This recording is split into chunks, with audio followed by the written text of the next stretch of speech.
Hi guys, तो मैं आपको आज एक ऐसे पर्सन से इंट्रोड्यूस करवाने वाला हूं जो मेरे को पिछले 3-4 महीने से हेल्प कर रहे हैं और गाइड कर रहे हैं पूरी ट्रेडिंग जर्नी में। और ये बहुत ही ज़्यादा एक्सपीरियंस्ड है, लगभग 5 से 6 ईयर्स का इनका एक्सपीरियंस है मार्केट में। And his name is Rahul Yadav. Hi Rahul, welcome to the show. Thank you so much for inviting me Arpit. Thank you. Alright, तो आज के हमें हेल्प करने वाले हैं जानने में, अगर आप एकदम बिगनर है या आप मार्केट में 2-3 साल से इन्वेस्टेड है और तब भी प्रॉफिटेबल नहीं बन पा रहे हैं, then also he is going to help us कि वो एक क्या सही रोड मैप हो सकता है जिसके through any trader can become profitable. So yes Rahul, पहले आप मेरे को अपनी थोड़ी जर्नी के बारे में ब्रीफ दे दीजिए। When did your journey start और कैसे स्टार्ट किया आपने? Okay, so I was studying in IIT and during the preparation ऐसा था कि कॉलेज टाइम में मुझे काफ़ी आइडिया था चीज़ों के बारे में। I was just trying to diversify, मतलब मैं चीज़ें एक्सप्लोर कर रहा था, चीज़ें सीखने की कोशिश कर रहा था। But I what I realise is कि जब तक मेरा किसी चीज़ को लेकर पैशन नहीं होगा मैं उसमें अच्छा कर नहीं पाऊंगा। तो मेरे पास डिग्री प्रॉब्लली मुझे मिलने ही वाली थी आईआईटी की, that was pretty sure. But over time I realise कि अगर मैं डिग्री ले भी लूँगा, जॉब भी कर लूँगा, I might be happy, but जो मेरा पैशन है उसको मुझे परस्यू करना है, and that is getting into a startup और a business of my own. So I started exploring things, बहुत सारी चीज़ों के बारे में मैंने एक्सप्लोर किया, रियल एस्टेट के बारे में पढ़ा। फिर देन मुझे रियलाइज़ हुआ कि स्टॉक मार्केट भी एग्जिस्ट करता है। तो I started investing into the stock markets, and as soon as I started, मतलब इनिशियली ऐसा था कि बहुत उस समय बूम वाला टाइम था, स्टॉक मार्केट में बहुत आसान थी उस समय। 2020 कोविड लॉकडाउन की बात है, 23 मार्च मुझे याद है वो दिन। तो धीरे धीरे मतलब ऐसा था कि मैं ऑप्शंस में ट्रेड कर रहा हूँ, इक्विटी में ट्रेड कर रहा हूँ, एंड मार्केट इतनी आसान थी कि कोई भी प्रॉफिट बना रहा था तब। So that gave me a push, and my parents and my family, like everyone, was very supportive about it, and the things were going good. And then finally, I established myself as a trader. I traded a lot of markets, and आज के दिन में I'm working with a lot of firms globally. That's great यार। Yeah. आप थोड़ा detail में बात करते हैं, अगर कोई बंदा या बंदी है, कॉलेज में है, स्कूल में है, या even someone is doing a job, what is the first step? उनको ट्रेडिंग के बारे में कुछ नहीं पता, चार्ट्स देखते ही एकदम सर के ऊपर से चले जाते हैं, राइट? फर्स्ट टाइम में। तो what do you think is the literally the first step they should do to start trading या getting into the field of finance and पूरा stock market? Okay, the first step, पहली चीज़ कि मैं ये बोल सकता हूँ कि आप पढ़ो स्टॉक मार्केट के बारे में, बट उससे ज़्यादा इंपॉर्टेंट ये है कि आप पहले समझो कि आप स्टॉक मार्केट में क्यों आ रहे हो। ओके। अगर आप स्टॉक मार्केट में अपने पैसे डबल करने आए हो, 10 गुना करने आए हो, जो कि आजकल सब जगह काफ़ी लोग इन्फ्लुएंस करने की कोशिश करते हैं, तो वैसा नहीं होने वाला है। द रियलिटी इज़, अगर आप साल का 20% रिटर्न बना ले रहे हो स्टॉक मार्केट से, you will be profitable after 10 years.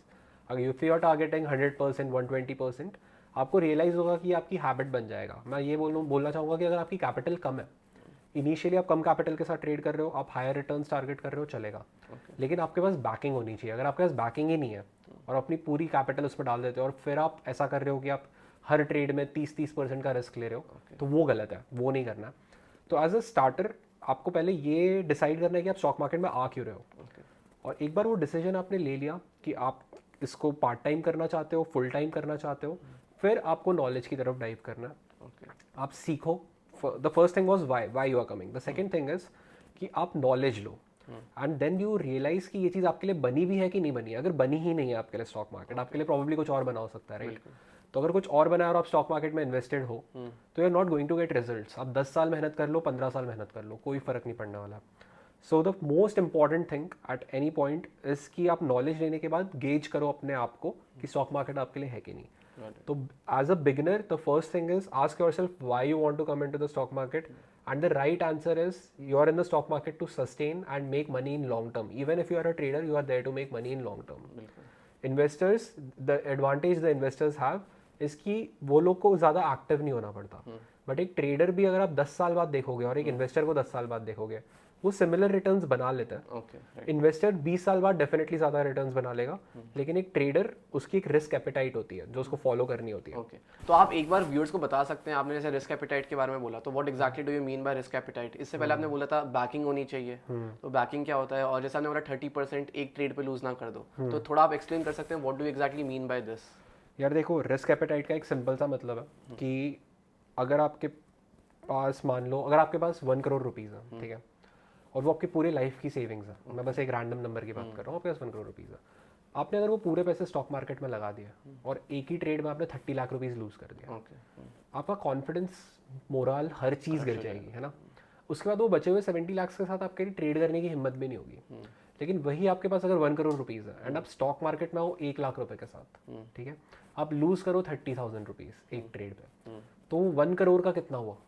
It is very less percentage, right? 0.3%, 3%, जो भी है। तो अगर आप कम पैसे लूज करोगे इनिशियली सीखते वक्त, तो आप ज़्यादा पैसे बाद में कमा सकते हो, क्योंकि मार्केट यही है, मार्केट कहीं नहीं जा रहा है। वो 100 साल बाद भी खुला होगा, 100 साल पहले भी खुला था, राइट? लेकिन आपके पैसे लिमिटेड है, पैसे खत्म हो जाएंगे। तो पहले सीखने पर अगर आप फोकस करोगे और ये एश्योर करोगे कि it's just like another business, आपको इसको बिजनेस की तरह ट्रीट करना है। अगर आप वो नहीं कर रहे हो तो लॉन्ग रन में आप हमेशा लॉसेस करने वाले हो। तो that's what risk appetite means exactly.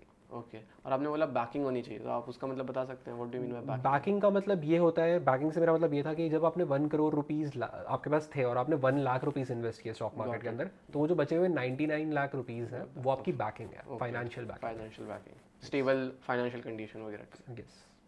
और आपके हिसाब से ऐसी क्या चीज़ें हैं जो बिगिनर लोग सबसे ज़्यादा गलती करते हैं? मतलब मार्केट में आते ही अपन देखते हैं कि काफ़ी सारे ट्रेडर पहले के 2-3 महीने में ही लॉस कर बैठते हैं, फिर कभी वापस करते ही नहीं है। तो what's your say on this, like what is that one mistake that they are doing जिसकी वजह से उनका पूरा कॉन्फिडेंस क्रश हो रहा है?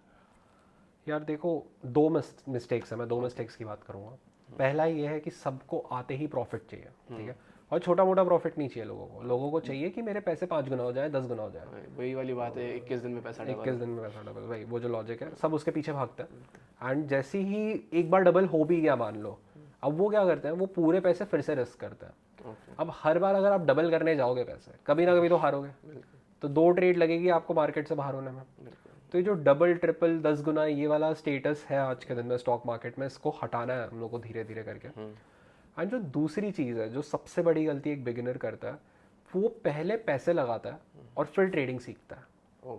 मतलब अगर आप हर प्रोफेशन को, इंजीनियरिंग, डॉक्टर, आप कोई भी प्रोफेशन ले लो, लोग उसमें 2-3 साल देते हैं। मार्केट को कोई 1 साल देने के लिए भी तैयार नहीं है, सबको पहले दिन से प्रॉफिट करना है। और ऐसा नहीं होने वाला है, क्योंकि देखो इनिशियली अगर आपका टाइम बहुत अच्छा चल रहा है, आप अपने आप को कभी भी ऐसा एनालाइज मत करो कि मैंने 1 मंथ में कितना प्रॉफिट किया। आपको ये देखना है मैंने 12 महीने बाद कितना प्रॉफिट किया। अगर वो एक अच्छा नंबर है, तब जाके आप बोल सकते हो कि आप एक ट्रेडर हो, राइट? द 2 मिस्टेक्स आर कि डे 1 से आपको ये नहीं एक्सपेक्ट करना है कि आपका प्रॉफिट ही होगा। आपको अपने पैसे 2 गुना, 5 गुना, 10 गुना करने पे नहीं फोकस करना है। And the second thing which is most important इस कि आप टाइम दो मार्केट को, सीखने पे टाइम दो, ना कि पैसे कमाने को टाइम दो। अगर आप सीख लोगे पैसे अपने आप आ जाएंगे, इस चीज़ की गारंटी है। एक और सबसे कॉमन क्वेश्चन ये रहता है, काफ़ी लोग एक्सक्यूज बताते हैं या बोलते हैं कि यार उनके पास इनफ कैपिटल ही नहीं है ट्रेड करने के लिए, वो लॉस में है या वो पैसे इसलिए नहीं कमा रहे क्योंकि उनके पास पैसे नहीं है, कैपिटल नहीं है। तो आपका क्या बोलना है, क्या एक मिनिमम रिक्वायरमेंट है ट्रेडिंग सीखने के लिए, करने के लिए, या आपको एक मोटा कैपिटल ही चाहिए पैसे कमाने के लिए? देखो, capital is no longer a problem in stock market. अगर आप ग्लोबल मार्केट्स में ट्रेड कर रहे हो तो capital requirement is as low as 5,000 rupees. And ये मैंने काफ़ी बार अपने प्रोफाइल पे भी एक्सप्लेन किया, आपको पता ही है। एंड मैं एक बार शॉर्ट में बता देता हूँ आपको फिर से। How it works is you invest 5,000 rupees into a business. वो बिजनेस ये बोलता है कि वो आपको फंडिंग देंगे, आपको फंड्स देंगे ट्रेड करने के लिए। एंड 5,000 रुपीज़ अगर आप इन्वेस्ट करते हो उस बिजनेस में, तो वो आपको 8 लाख रुपीज़ तक की फंडिंग देंगे, ठीक है? डेफिनेटली उस फंडिंग के कुछ रूल्स होंगे, जैसे आप एक लिमिटेड अमाउंट ऑफ लॉस कर सकते हो, जो भी प्रॉफिट्स होंगे उस पर 80% स्टेक आपका होगा, 20% वो बिजनेस रखेगा, कुछ कंडीशंस होंगे, एग्रीमेंट्स होंगी। तो उस पर पहले वो आपको टेस्ट करेंगे, उस टेस्ट को आपको पास करना है। जैसे ही आप उस टेस्ट को पास कर देते हो तो इतना आसान हो जाता है फंडिंग लेना। एक बार आपके पास फंड्स आ गए, फिर आप वॉल्यूम ऑफ फंड्स क्रिएट कर सकते हो। मतलब अगर आपको 8 लाख रुपीज़ से 5,000 रुपीज़ में मिल रहा है, तो अगर आप 80 लाख रुपीज़ का टारगेट रखते हो, तो you get that funding somewhere around 40,000 rupees, 45,000 rupees, है ना? 80 लाख रुपीज़ से आप ट्रेड कर पा रहे हो सिर्फ 40,000 रुपये इन्वेस्ट करके। अपने मेरिट पे टेस्ट पास करना इज़ मोर इंपॉर्टेंट। और जैसे आप उस टेस्ट को पास कर लोगे, आपके पास फंडिंग है, फर्म बोलेगा तुम हमारे लिए और अच्छा ट्रेड करोगे तो हम तुम्हारे और स्टेक्स बढ़ा देंगे। तो funding is no longer a problem. Okay, तो आप ये सजेस्ट कर रहे हैं सबसे पहला स्टेप है पहले तो सीखो। सेकेंड, छोटे फंडेड अकाउंट्स 5,000 रुपीज़ से ही आप ट्राई कर सकते हो फंडेड अकाउंट्स लेने का। इससे आपका लॉस भी लिमिटेड हो गया because you are trading on someone else money. और once you are confident with that you can go bigger and 40,000, जैसे आपने कहा 40,000 में you can get a funding of up to 80 lakh. एक कोट है जो मैंने बहुत सुना है, that is in trading knowledge is power. तो व्हाट डू यू थिंक, जैसे अभी टेक्निकल एनालिसिस होता है, फंडामेंटल एनालिसिस होता है, इसके अलावा बहुत सारी चीज़ें होती हैं, इंडिकेटर्स होता है, तो व्हाट्स योर ओपिनियन कि किसको किस चीज़ पे फोकस करना चाहिए, क्या इंडिकेटर्स एक्चुअली काम भी आते हैं? तो और अगर किसी बिगिनर को ये सब सीखना ही है तो what do you think his first step should be? Okay, देखो अगर आप एक बिगनर हो, आपको पहले ये डिसाइड करना है कि आपको ट्रेडिंग करनी है या इन्वेस्टिंग करनी है। ओके, सो अगर आप एक ट्रेडर हो तो आपके लिए टेक्निकल एनालिसिस सबसे इंपॉर्टेंट है। फंडामेंटल एनालिसिस आपको बेसिक आनी चाहिए, मतलब अगर इतना पता है आपको कि कब कौन सी न्यूज़ आने वाली है, कैसे कैसे न्यूज़ इवेंट्स आगे घटने वाले हैं, that is more than enough, है ना। लेकिन अगर आपको फंडामेंटल एनालिसिस की पूरी नॉलेज है तो आई वुड रिकमेंड कि आप सिर्फ इन्वेस्टिंग करो।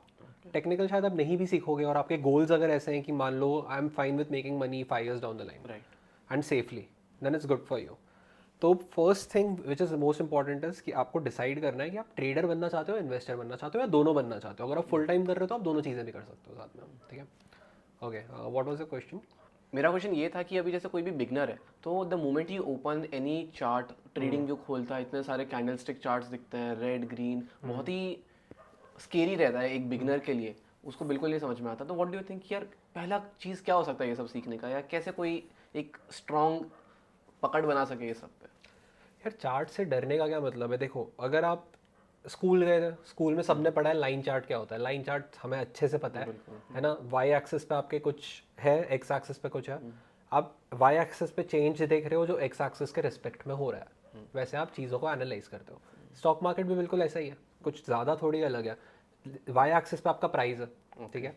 एक्स एक्सिस जो है उस पर आपका टाइम है, टाइम के साथ प्राइस कितना ऊपर या नीचे जा रहा है। और उसको जब आप हर पॉइंट, हर दिन को एक पॉइंट मान लो, ठीक है। मान लेते हैं April 1 एक पॉइंट है, April 2 एक पॉइंट है, April 3 एक पॉइंट है, April 10 एक पॉइंट है। ऐसे आप सारे पॉइंट्स को ज्वाइन कर दो कि उस दिन क्या क्या प्राइस था। इसको अगर आपने बना दिया तो एक लाइन चार्ट बन गया। बिल्कुल। अब लाइन चार्ट को देख के आप ट्रेडिंग नहीं कर सकते, वो एक प्रॉब्लम है बहुत बड़ी। इसीलिए हम लोग कैंडलस्टिक चार्ट्स का यूज़ करते हैं। कैंडलस्टिक को समझना बहुत आसान है, आपको यूट्यूब पे कहीं पर भी मिल जाएगा वो सीखने के लिए। एक बार कैंडलस्टिक समझ आ गया तो आप समझ लो कि टेक्निकल एनालिसिस में आप स्टेप इन कर चुके हो, ठीक है। और उसके बाद जर्नी काफ़ी छोटी है यार, 2-3 महीने में टेक्निकल एनालिसिस की बेसिक तो सीख जाते हैं सब लोग। तो चार्ट्स देख के डरने का कोई मतलब नहीं है। फोकस करो इस चीज़ पे कि आप, मैं अगेन वही पॉइंट पे आऊँगा कि आपको कितने पैसे बनाने हैं मार्केट से। आपको 10 गुना तो नहीं करने पैसे, अगर करने हैं तो टेक्निकल एनालिसिस भी किसी काम का नहीं है। कसिनो जाना चाहिए आपको, casino is the right place, because वहाँ पे होता है ये। Quick money. यहाँ पे भी होता है, लेकिन फिर वो जाता भी वैसे ही है, और इसके बारे में कोई बताएगा नहीं कभी भी। The money goes as fast as it comes most of the times. और अगर आप रुक गए, जैसे बिटकॉइन अगर आपने 50,000 पे खरीदा, 1 लाख पे आपने सेल कर दिया, उसके बाद आपके अंदर अगर ग्रीड नहीं है तो ही आप उस मनी को होल्ड कर पाओगे, नहीं तो वो होल्ड नहीं होने वाला है आपके। एक और सेइंग है कि जैसे ट्रेडिंग में सर्वाइवरशिप बायस रहता है। लाइक मान लो किसी ट्रेडर ने एक दिन में 10x कर लिया, 20x कर लिया, तो उसकी स्टोरीज तो पूरी न्यूज़ में रहती है, but on the same day there must be hundreds जिन लोगों ने अपना पूरा कैपिटल लूज कर दिया होगा and no one knows about it, and then people just see the good side and they come into the markets thinking कि हम भी सेम करने वाले हैं। ठीक है, मैं बता देता हूँ, मैं अपने एक्सपीरियंस से बताता हूँ। देयर हैव बीन डेज जहाँ पे मैंने अपने पैसे डबल किए हैं। ओके। कितने रुपए पे किए हैं? 10,000 इन्वेस्ट किए, वो 20,000 हो गए। ओके। 10,000 का प्रॉफिट हुआ, अच्छा नंबर सुनने में लग रहा है कॉलेज स्टूडेंट के हिसाब से, Decent, तब मेरे लिए भी ज़्यादा था, ठीक है। अब मेरे पास मान लो 1.5 करोड़ रुपए है। 1.5 करोड़ को अगर मुझे 3 करोड़ करना है, कितना आसान है करना, बताओ। मेरी हिम्मत होगी 1.5 करोड़ इन्वेस्ट करने के लिए? तो जो डबल ट्रिपल 10x इनकी बात होती है ना, अब मैं अगर 1.5 करोड़ रुपीज़ में 10,000 रुपीज़ इन्वेस्ट करूँ और उसको डबल कर दूँ, तो मैं भी बोल सकता हूँ इट्स अ फ्लेक्स। लोग फ्लेक्स यही करते हैं कि मैंने 10,000 के 20,000 कर दिया। राइट। भाई तुम ये तो बताओ तुम्हारी कैपिटल कितनी है। अगर तुम पूरी कैपिटल को 100% कर रहे हो and it's a huge capital, then it makes a difference ना। राइट। अगर वो 5 रुपए के 10 रुपए हो रहे हैं, it doesn't have a point, कोई मतलब नहीं है। नेग्लिजिबल अमाउंट है। नेग्लिजिबल अमाउंट है, and at the same time it is not something to boast about यार। कोई नहीं देख रहा है कि तुमने 10x किया है या 100x किया है। लोग ये देख रहे हैं कि तुम्हारे पास कितने पैसे हैं। अगर पैसे हैं तो जो 10 करोड़ पे 1 करोड़ अर्न कर रहा है और जो 50 लाख को 1 करोड़ कर रहा है, मैं प्रेफर करूंगा यार 10 करोड़ पे 1 करोड़ अर्न करना। क्योंकि वो इन्फ्लेशन, ये सारी चीज़ें लॉजिक डालना बहुत आसान है कि इन्फ्लेशन 6% है, आप सिर्फ 10% बना रहे हो। भाई कैपिटल भी तो देखो, कैपिटल की कौन बात करेगा। कम कैपिटल पे आप ट्रेड करो, वहाँ से अपनी कैपिटल बड़ी करो, उस कैपिटल को फिर इन्वेस्ट करो। राइट। सो बेसिकली मल्टीप्लिकेशन अगर आपको करना है पैसों का, that is done by investing. Okay. And growth जो है वो ट्रेडिंग से होती है। Okay. So basically trading for making the money या and investing for growing the capital and growing the money that you have earned through trading. Yes. Right. और काफ़ी सारे लोग ये भी सजेस्ट करते हैं कि मेजर मार्केट्स में एंटर करने से पहले ऐसे बहुत सारे डेमो अकाउंट्स आते हैं, पेपर ट्रेडिंग जो कहते हैं अपन, उस पे प्रैक्टिस करो, and once you have done practice on that then you may be you can go to the real charts and real markets. तो what's your opinion on this, क्या ये करना चाहिए, क्या प्रोज हैं क्या कॉन्स हैं? यार देखो सिंपल सी बात है, मैंने तुम्हें 1 करोड़ रुपए दिया, ठीक है, मैंने ये बोला है कि तुम्हारे पास जो 1 करोड़ रुपए है तुम्हारे बैंक अकाउंट में है। मैंने तुम्हें 1 और करोड़ रुपए दिया और मैंने ये बोला कि ये पैसा तुम्हारे किसी ट्रेडिंग गेम में है।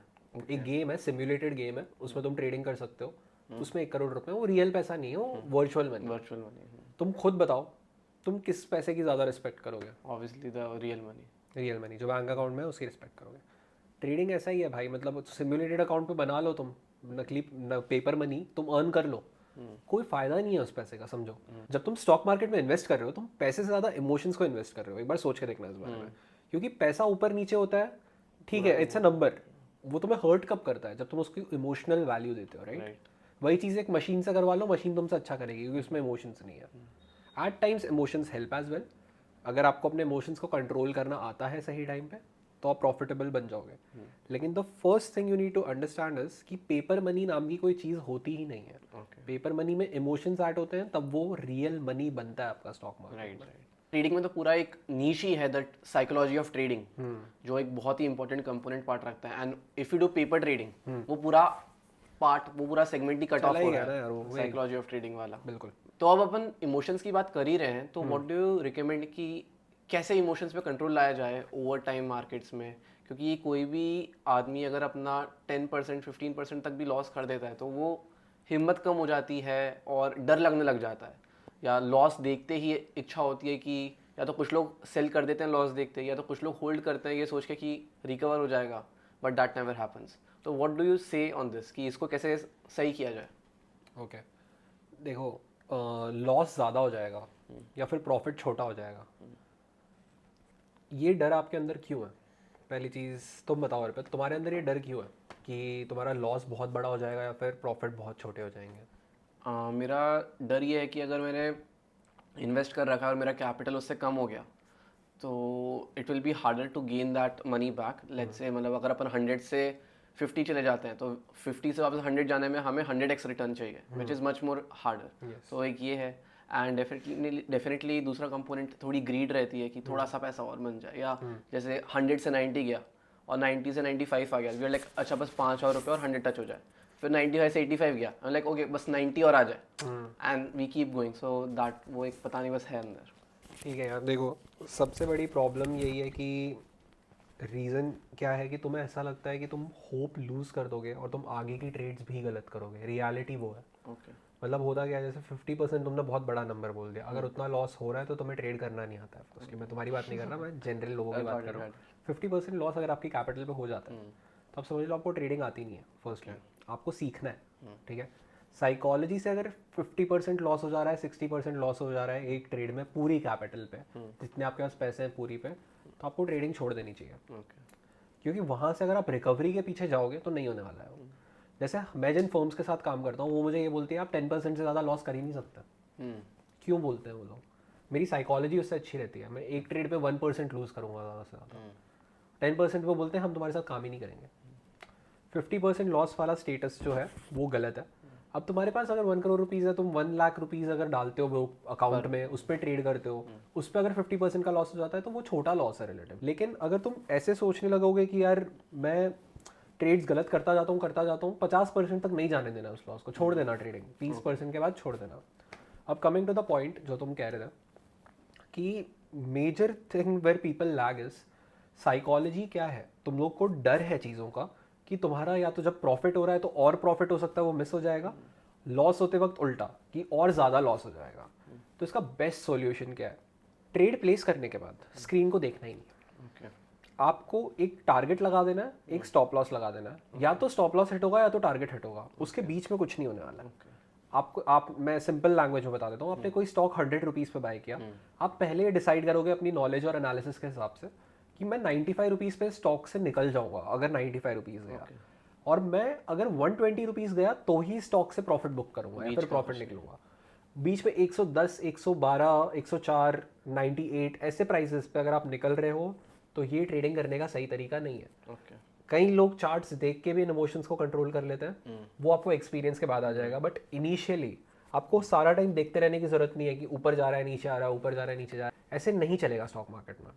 मेरी ट्रेडिंग स्टाइल अभी भी यही है कि मैं फोकस करता हूँ कि मेरी ट्रेड या तो स्टॉप लॉस दे या तो टारगेट दे। बीच में मैं कितनी बार देखता भी नहीं हूँ अपना प्रॉफिट एंड लॉस, क्योंकि मुझे पता है वो मेरे अंदर इमोशंस ले आएगा। Right. So this is the right way to go. काफी सारे ऐसे लोग हैं यार अभी भी मार्केट में जो प्रॉफिट्स कमा रहे हैं तो कंसिस्टेंट प्रॉफिट्स नहीं कमा पा रहे। लाइक मार्केट में 2-3 साल से इन्वेस्टेड है तो प्रॉफिट्स कमा भी लेते हैं तो कंसिस्टेंट नहीं है। तो उस पे आपका क्या सजेशन है? लाइक जो ऑलरेडी मार्केट समझता है वो कैसे इंप्रूव कर सकता है? यार देखो, कंसिस्टेंसी जो होता है ना, ये आपको स्टार्ट में ही आ जानी चाहिए। कंसिस्टेंसी ऐसी चीज़ है, अगर आप स्टार्ट से कंसिस्टेंट नहीं हो आप कभी प्रॉफिटेबल बन ही नहीं पाओगे। And I am not talking about the profits, मैं प्रॉफिट्स के कंसिस्टेंसी की बात ही नहीं कर रहा। अच्छा, it's the hard work that important. Okay, and the profits are just a reflection of it.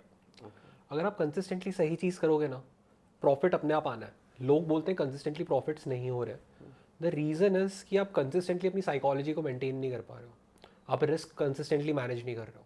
अगर रिस्क आपने कंसिस्टेंटली हर बार मैनेज किया तो प्रॉफिटेबिलिटी ना आए इसकी कोई चांस ही नहीं है। मतलब ऐसा हो ही नहीं सकता कि आप प्रॉफिटेबल ना बनो। So focus on the hard work, follow the risk, keep the right psychology. Consistent profit is just a number. The main consistency is the things you do out of the markets. It's the mindset, it's the lifestyle that you have. उन पे काफ़ी सारी चीज़ें dependent होती है। अगर आप में पेशेंस नहीं है आप कंसिस्टेंट बन ही नहीं सकते। तो कंसिस्टेंसी कैसा हो जाता है ना, लोग बोलते हैं कि मैं प्रॉफिट कर लेता हूँ फिर मेरा बहुत बड़ा लॉस हो जाता है। बात ये नहीं है कि तू 5 बार प्रॉफिट कर रहा है, 6ठी बार लॉस कर रहा है। 5 बार प्रॉफिट बाकी लोग भी कर रहे हैं, 6th टाइम बाकी लोग भी लॉस कर रहे हैं। जो डिफरेंस है, जो एज है हमारे पास अच्छे ट्रेडर्स के पास, वो है कि जब हम 6ठी बार लॉस कर रहे हैं ना, हमारा लॉस छोटा है। तेरा जो लॉस है वो सारे 5 बार के प्रॉफिट्स को ले जाता है और फिर कैपिटल को भी ले जाता है। और रिस्क मैनेजमेंट का रिस्क मैनेजमेंट का इशू आ जाता है। So that's the thing, so that's how it goes.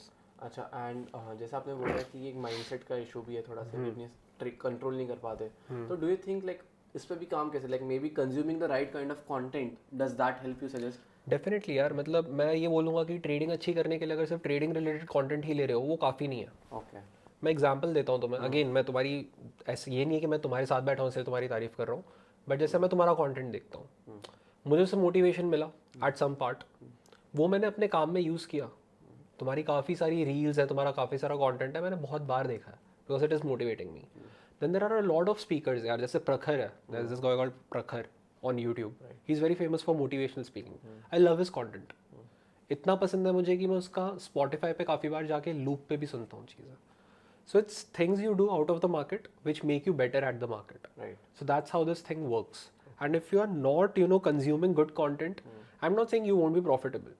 If you have the right mindset, you will still be profitable. But this makes it easier. Consuming the right content makes it very easy. Basically first step is getting the right mindset. Yeah. अब mindset भी सही type का content consume करने से आने वाला है eventually. So basically changing the surroundings, तुम्हारे दोस्त वगैरह जैसे maybe how what niche they are talking about, Yeah. तुम यूट्यूब पे देख रहे हो तो व्हाट काइंड ऑफ कंटेंट, थोड़ा maybe something that inspires you, something that helps to develop a mindset. बिल्कुल बिल्कुल। तो ऐसे बहुत सारे ट्रेडर्स ये भी कहते हैं इंटरनेट पे, like maintaining a good risk to reward ratio is very important to become profitable and sustainable in the market. तो आपका उस पर क्या से है? And please explain to the audience also थोड़ा ब्रीफ में क्या मतलब होता है रिस्क टू रिवॉर्ड का। देखो, रिस्क टू रिवॉर्ड पहले तो मैं सिंपल सी लैंग्वेज में एक्सप्लेन करता हूँ, स्टॉक मार्केट के लिए भी एक्सप्लेन नहीं करूँगा। मान लो जब आप कोई भी करियर परस्यू कर रहे हो अपने लाइफ में, अब आपको ये पता है कि आपके सेलेक्ट होने के ऑड्स उसमें ज़्यादा है। जैसे मैं एग्जांपल देता हूँ कि जैसे आप जब इंजीनियरिंग के लिए जाते हो, इंजीनियरिंग आप परस्यू करते हो अपने लाइफ में, तो उस पॉइंट ऑफ टाइम पे ऐसा था कि अगर मैं हार्डवर्क डालूंगा मुझे रिजल्ट मिल जाएगा, क्योंकि मुझे बाकियों से अच्छा करना है। अगर मैं कॉन्फिडेंट हूँ हो जाता है। रिस्क क्या था उस समय? बस ये था कि शायद मैंने बाकी फील्ड्स परस्यू क्यों नहीं की, मैंने सिर्फ इंजीनियरिंग को क्यों चूज़ किया। That was the only risk at that point of time, है ना। अब मैंने वो रिस्क लिया, मुझे रिवॉर्ड मिला। Was that risk worth it? Definitely yes, क्योंकि मैं एक बार आईआईटी चला गया, मैं अपने पैशन को परस्यू कर पाया, अब मैं ट्रेडिंग कर रहा हूँ। बट अगर मैं वहाँ नहीं जाता, मैं वो पॉइंट ऑफ टाइम पे सोचता कि अभी मुझे सिर्फ पैसे कमाने पे ध्यान देना है, मैं बेसिक एजुकेशन ही नहीं लेता अपनी लाइफ की। लोगों को ये लगता है कि मैंने शायद बैंक में जॉब की, ठीक है, और मैंने इंजीनियरिंग कर रखी है और फिर मैं बैंक में जॉब कर रहा हूँ। लोगों को लगता है गलत है।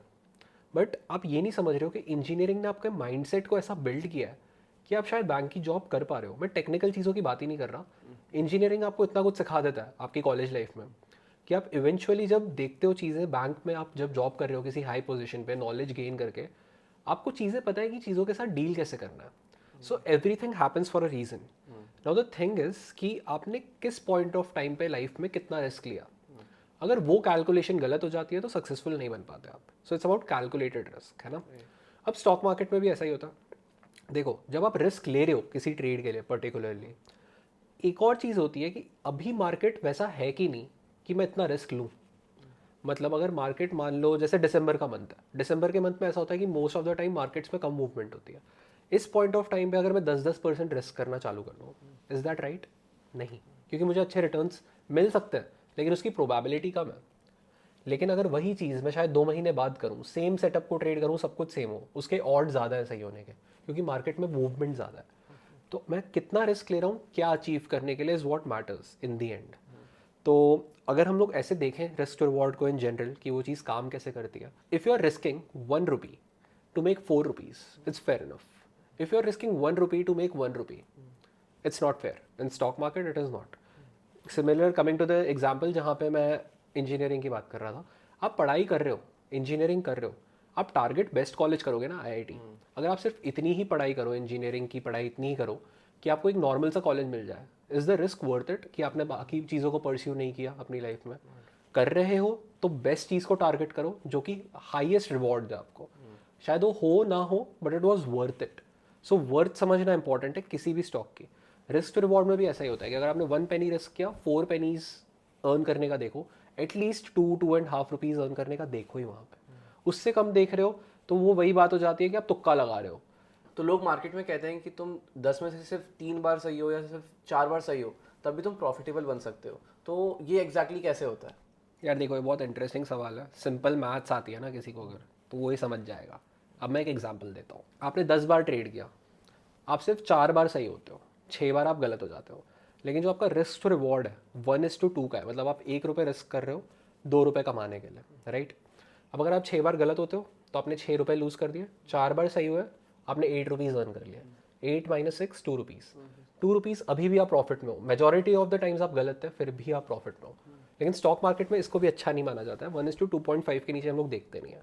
So it's very similar to career यार। अगर आपको कोई भी चीज़ परस्यू करनी है, aim for the best thing into it. आप इंजीनियरिंग ले रहे हो, टारगेट द बेस्ट कॉलेज। आप सीए कर रहे हो, target the best job, best articleship. अगर आप उसके नीचे देखते हो तो ऐसा हो जाता है कि फिर रिस्क लेना वर्थ इट होता ही नहीं है किसी भी पॉइंट ऑफ टाइम पे। वही चीज़ शायद आप बिना पढ़े कर लेते यार, रिस्क लेते ही नहीं, अपना पैशन ही परस्यू कर लेता। तो ऐसे चलता है लाइफ में। तो आप 5 साल से ट्रेडिंग कर रहे हैं ऑलरेडी, तो do you feel that trading is a sustainable career? Like mental health पे भी काफ़ी प्रेशर पड़ता है, टाइम भी देना पड़ता है। So do you really feel it's sustainable in the long term?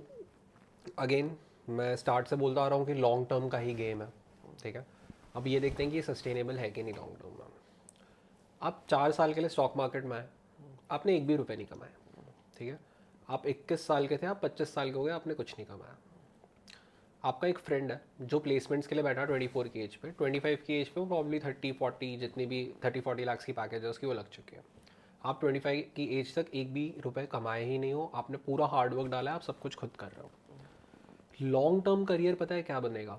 Long term career ये होगा कि 40 साल बाद, मैं ये नहीं बोल रहा कि वो कम कमाएगा आप ज़्यादा कमाओगे, पॉइंट वो नहीं है, दोनों अपनी अपनी जर्नीज़ ले रहे हैं।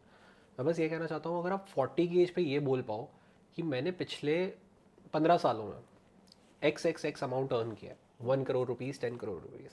आपका फ्रेंड ये बोले कि उसने probably X amount Y amount earn किया, ठीक है। It could be again 3 crore 4 crore.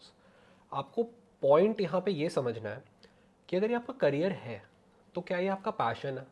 क्योंकि मैं ये बोलता हूँ सबको, अगर ट्रेडिंग पैशन नहीं है आपका तो it can't be a career. अगर ये सोच रहे हो कि मैं रोज़ 1000 रुपये कमा लूँगा, नहीं होने वाला।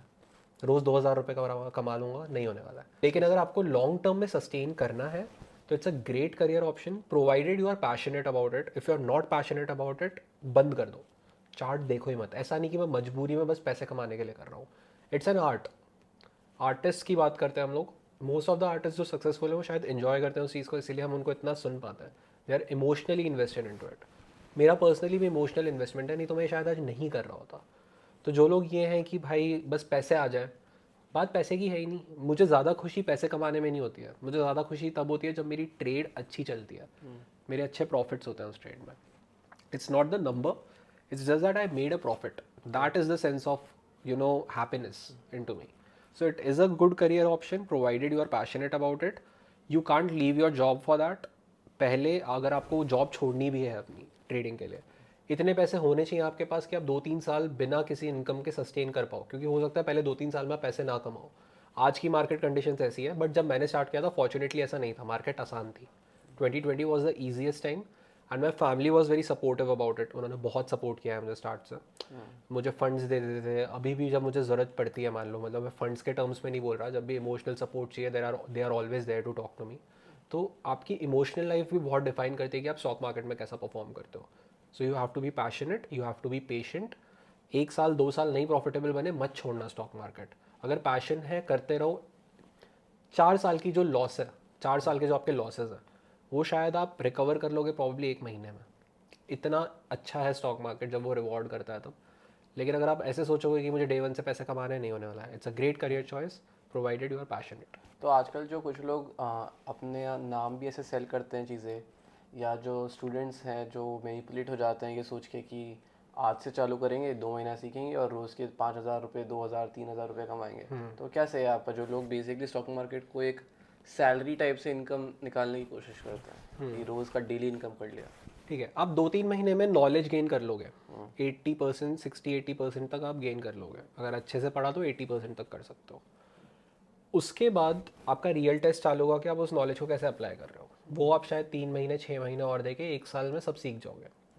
ये सब करने के बाद अगर आपकी साइकोलॉजी और माइंडसेट सही नहीं है, आप प्रॉफिटेबल नहीं बन सकते। पहले 1 साल में एक्सपेक्ट ही मत करो कि मार्केट पैसा देगा, या तो मार्केट पैसा ले लेगा, बस एक्सपेक्ट करो कि वो पूरा ना ले ले, ताकि आपके पास पैसे बचे आगे जाके ट्रेड। हाँ, इन माय ओपिनियन देखो, 2 महीने में अगर तुम ये सोच रहे हो कि मैं सीख के पैसे कमा लूँ, होने को हो जाएगा, 1 साल तक भी हो जाए, फिर कमा नहीं पाओगे। तो look it at as a long term game. ये देखो 1 साल बाद, 2 साल बाद, 3 साल बाद तुम्हारी नॉलेज कैसी है, तुम कर पा रहे हो कि नहीं। पैसे अपने आप आ जाएंगे जब आने होंगे। तो वो लॉस का बैगेज लेके चलना अपने दिमाग में कि पैसे चले गए, मेरे पैसे रोज़ नहीं आ रहे, 2,000 रुपये रोज़ कमाना है। मेरे पास बहुत सारे लोग आते हैं सवाल पूछते हुए कि हमें रोज़ 2,000 रुपये कमाने, बताओ क्या करें। मैंने बोला अगर आपको ये करना है तो stock market is not the right place, आप गलत जगह पे हो। It's a job you are asking for. और 2,000 रुपये अगर आपको रोज़ कमाना है अपनी पैसिव इनकम में, और बहुत चीज़ें हो सकती है, आपको स्टॉक मार्केट ही क्यों आना है। स्टॉक मार्केट में नहीं होने वाला है कि आप रोज़ 2,000 रुपये कमाओ। टारगेट करो साल के एंड में आप 20% रिटर्न बना लो, 15% रिटर्न बना लो। Be more than happy on your net capital. Again मैं वही बोलूँगा कि आपकी जो नेट कैपिटल है उस पर 20% गेन होना चाहिए। ऐसा नहीं कि 1,000 रुपये डाले 2,000 रुपये बन गए 100% रिटर्न। वो माइंडसेट बहुत गलत है। तो आजकल काफ़ी सारे लोग, स्पेशली जो टीनेजर्स होते हैं, उनमें बहुत भूख होती है कुछ भी नया सीखने की, फटाफट पैसे कमाने की। तो काफ़ी लोगों को मैंने देखा भी है, न्यूज़ में भी सुनता हूँ कि लोग 16 साल के बच्चे, 18 साल के बच्चे पढ़ाई छोड़ के फुल टाइम ट्रेडिंग करने लग जाते हैं। अपने दोस्तों से लोन ले लेते हैं, फैमिली वालों को बिना बताए लोन ले लेते हैं, पैसे अरेंज करके मार्केट में डाल देते हैं। लॉस होता है तो उस लॉस को रिकवर करने के लिए और लोन लेते हैं और वापस मार्केट में पैसे डालते हैं। तो ये सब का क्या कहना है, लाइक करना चाहिए, इस एज में ट्रेडिंग करनी चाहिए, इन टीन एज के एज में, या बोरो करके पैसे लेने चाहिए, इन्वेस्ट करने चाहिए, कि नहीं करना चाहिए ये सब? यार देखो, इसका मैं जब छोटा था तो I have been bought up in such a way कि आपको चीज़ें सीखने पे ध्यान देना है। आज भी मेरे पेरेंट्स मुझे यही बोलते हैं, पैसा आ जाएगा, चीज़ें सीखने पे ध्यान दे, और वो शायद आगे भी यही बोलेंगे। They have never asked me to focus on money. जो ये 14 साल, 16 साल, 18 साल, ये वाली जो एज है, मैं पूरा क्रेडिट देता हूँ फैमिली को, मेरे सराउंडिंग्स को, मेरे फ्रेंड सर्कल को। उन लोगों ने कॉन्स्टेंटली मुझे इस डायरेक्शन में पुश किया कि पढ़ाई करना अच्छी बात है।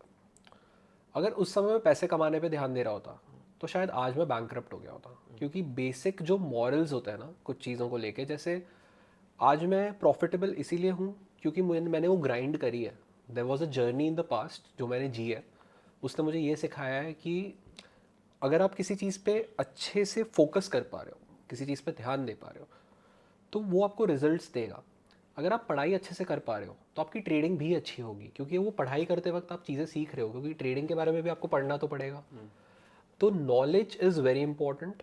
ट्रेडिंग साइकोलॉजी माइंडसेट अलग चीज़ हो जाती है। अभी सिर्फ मैं इस चीज़ के बारे में बात कर रहा हूँ कि वो जो छोटे छोटे बच्चे हैं वो लोग ये सोच रहे हैं कि मैं दिन के 1000 रुपये कमा लेता हूँ, वो बड़ा नहीं सोच पा रहे क्योंकि वो एज नहीं है बड़ा सोचने वाली। They are in a as जहाँ पे वो लोगों की ड्रीम्स को देखते हैं and they are getting sold to it. People are selling dreams on social media. 14 साल का बच्चा जब 16 साल का बच्चा देखता है कि ट्रेडिंग करके फरारी आ जाती है या फिर कोई भी बड़ी गाड़ी खरीद सकते हो, ऐसा नहीं होता है। मतलब आप आ जाएगी फरारी, मैं डिनाई नहीं कर रहा, लेकिन अगर आपने वो नॉलेज को सही डायरेक्शन में अप्लाई नहीं किया तो फरारी नहीं आने वाली है। तो नॉलेज की बात करो, Ferrari is the outcome, right. Knowledge is the thing which you need to gain. तो अगर आप पढ़ाई कर रहे हो और पैरेलली ट्रेडिंग कर रहे हो, दैट्स स्टिल फाइन। एफएनओ में नहीं जाना है, फ्यूचर एंड ऑप्शंस नहीं ट्रेड करने, आपको सिर्फ 4 साल मार्केट के बारे में सीखना है। 14 से 18 वाली जो एज होती है उसमें मैं रिकमेंड नहीं करता हूँ किसी को भी ट्रेड करना, क्योंकि आपके पेरेंट्स आप पे यार पूरा पैसे इन्वेस्ट कर रहे हैं आपकी पढ़ाई के लिए, आप कुछ और कर रहे हो। How unfair is it to them? Right. and you are not in the right mindset to do that because there are a lot of pressures you need to deal with यार over time।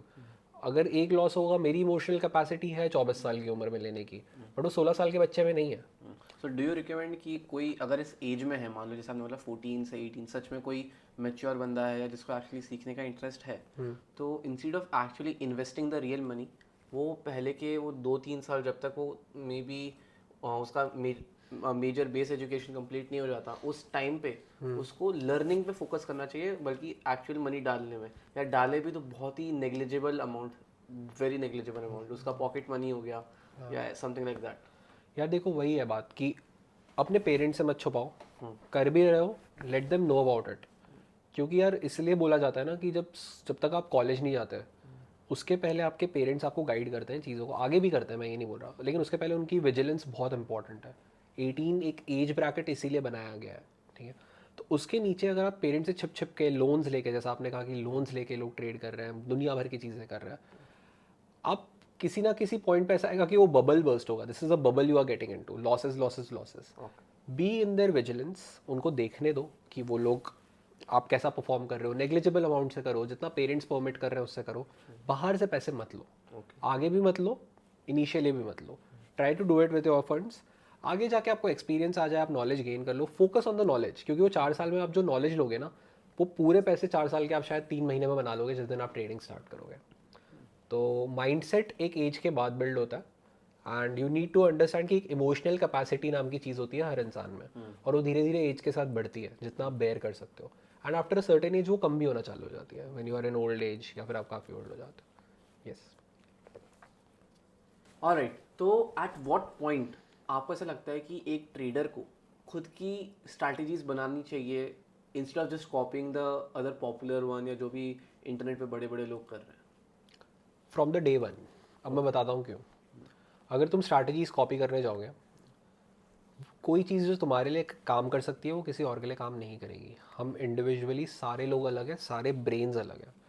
डे वन पे जब मैं जिस दिन तुम्हें मान लो सिखा रहा हूँ कोई चीज़, जिस दिन मैं सिखा रहा था तुम्हें, तुमने मेरे से कुछ सुना टेक्निकल एनालिसिस के बारे में, तुमने एक अपने माइंड को इनपुट दिया, फाइनली जो आउटपुट आएगा तुम्हारे एक्शंस होंगे वो तुम्हारे होने चाहिए। अगर वो किसी और के तुम सेम टू सेम कॉपी कर रहे हो कि ये स्ट्रैटेजी ले लो, ये चल जाएगी, चलने को चल जाएगी, बट तुम क्या इस पर अपना लॉन्ग टर्म करियर बना सकते हो? तुम 20 साल से फिर स्ट्रैटेजी को फॉलो कर पाओगे? नहीं। मतलब बेसिक सेम हो सकते हैं कि नहीं, 3-4 स्ट्रैटेजीज़ के अलग अलग लोगों के सबके बेसिक सेम हो सकते हैं, लेकिन अगर तुम ये सोचोगे कि कोई मुझे स्ट्रैटेजी दे दे चल जाएगी, उस स्ट्रैटेजी को यूज़ कैसे करना है वो भी तो सिखाना पड़ेगा। वो तुम यूज़ कर पा रहे हो कि नहीं वो भी डिफरेंट होगा। तुम्हें उस स्ट्रैटेजी को ट्वीक करना है। ट्वीक करने का मतलब ये होता है कि तुम्हें उसे थोड़ा थोड़ा चेंज करना है अपने कन्वीनियंस के अकॉर्डिंग। मैं अपना एग्जांपल देता हूँ। मैंने एक यूट्यूब चैनल से सीखा है जिसका नाम है इनर सर्कल ट्रेडिंग। तो वो एक बहुत बड़े यूएस के ट्रेडर है। तो मैंने उनका 12 महीने का कोर्स किया। उधर उन्होंने बहुत सारे कंसेप्ट सिखाए। पूरे 12 महीने के कोर्स से मुझे जो जो अच्छा लगा मैंने पिक किया, उसको मिक्स एंड मैच किया और अपनी स्ट्रैटेजी बनाई। अब मैं स्ट्रैटेजी तुम्हें भी दे चुका हूँ, लेकिन अगर तुम सेम स्ट्रैटेजी अप्लाई करोगे ना, मैं तुम्हें गारंटी देता हूँ कि तुम प्रॉफिटेबल नहीं बनने वाले हो, क्योंकि तुम कभी ना कभी गलती करोगे। तुम्हारा इमोशनल पेशेंस वैसा नहीं होगा, तुम्हारा टाइम कोऑर्डिनेशन भी वैसा नहीं होगा। मेरे सेटअप, मेरी जो ट्रेडिंग स्ट्रैटेजीज है वो कभी कभी सुबह 5:30 बजे काम करती है। मुझे उठना पड़ता है, मुझे देखना पड़ता है। तुम नहीं कर सकते शायद हो, मैं एग्जांपल दे रहा हूँ जैसे तुम नहीं कर पाओगे। ऐसे ही हर ट्रेडर को देखना पड़ेगा कि उसके लिए क्या टाइम फ्रेम है। Every trader has a different strategy, the basis and concepts could be the same, but you need to tweak it in your best possible way. अच्छा, और कोई बिगनर है वो बस स्टार्ट ही कर रहा है और मतलब उसको बेसिक नॉलेज है मार्केट्स वगैरह की, अब वो किसी की स्ट्रैटेजी देखेगा तो वो पहले दिन से कैसे खुद की बनाने पे कोशिश करे? देखो, जिस दिन वो स्ट्रैटेजी देखेगा वो सीख लेगा। अगर वो उसको इम्प्लीमेंट कर रहा है, मैं उसको गलत बोल रहा हूँ। मैं ये नहीं बोल रहा कि स्ट्रैटेजी सीखने में प्रॉब्लम है। ओके। मैंने 50 स्ट्रैटेजी सीखी हैं लोगों से, मैंने उससे थोड़ा थोड़ा उठाया, अपनी स्ट्रैटेजी बनाई। तो मैं अपनी स्ट्रैटेजी बनाने पे तो डे वन से ही काम कर रहा हूँ ना। एक बार ऐसे सोच के देखो, फर्स्ट डे पे तुमने RSI के बारे में सीखा। RSI नाम की एक चीज़ होती है, रिलेटिव स्ट्रेंथ इंडेक्स। अब RSI पे कोई आदमी ट्रेड कर रहा है, तुम RSI पे ट्रेड मत करो, तुम पहले बाकी सारी चीज़ें देख तो लो। लेकिन RSI को कैसे यूज़ करना है ये तुमने डे वन पे सीखा। तुमने उसको बोला कि चलो RSI का मुझे ये वाला पार्ट अच्छा लग रहा है, मैं इसको यूज़ कर लूँगा। ऐसे करके तुमने ओवर 3 मंथ्स अपनी स्ट्रैटेजी फाइनलाइज कर दी। लेकिन उसके पहले का जो टाइम था, तब भी तुम अपनी स्ट्रैटेजी पे तो डे वन से ही काम कर रहे हो। रिसर्च टाइप काम होगा। रिसर्च है ये बेसिकली, यस। तो आपके हिसाब से सबसे बेसिक और सबसे इम्पोर्टेंट जो एकदम फंडामेंटल बेस बनाते हैं टेक्निकल एनालिसिस का, वो सब क्या होता है? ठीक है, बेसिक टेक्निकल एनालिसिस बेसिकली सारा डेटा है जो आपको एक चार्ट पे दिख रहा है। उसको यूज़ करके आप कुछ इंटरप्रेट कर रहे हो, आप अपनी इंटरप्रिटेशंस पे एक्ट कर रहे हो। वो बेसिक टेक्निकल्स को एनालाइज करना हो गया। इन वेरी लिटरल टर्म्स मैंने आपको समझाया। अब मैं बताता हूँ कि जैसे आपने कोई भी टेक्निकल एनालिसिस का कंसेप्ट सीख लिया, ठीक है, support, resistance, trend line, indicators, moving averages indicators के अंदर ही आता है, दुनिया भर की चीज़ें आपने सब सीखा। मैं सीखने पे मना नहीं कर रहा, लेकिन ये सारी चीज़ें मैं अपनी स्ट्रैटेजी में पता है कैसे यूज़ करता हूँ। मैं ऐसे यूज़ करता हूँ कि दुनिया ये कर रही है तो मैं शायद ये करूँगा तो मैं प्रॉफिटेबल नहीं बनने वाला। अब सब लोग सपोर्ट पे बाय कर रहे हैं, रेजिस्टेंस पे सेल कर रहे हैं।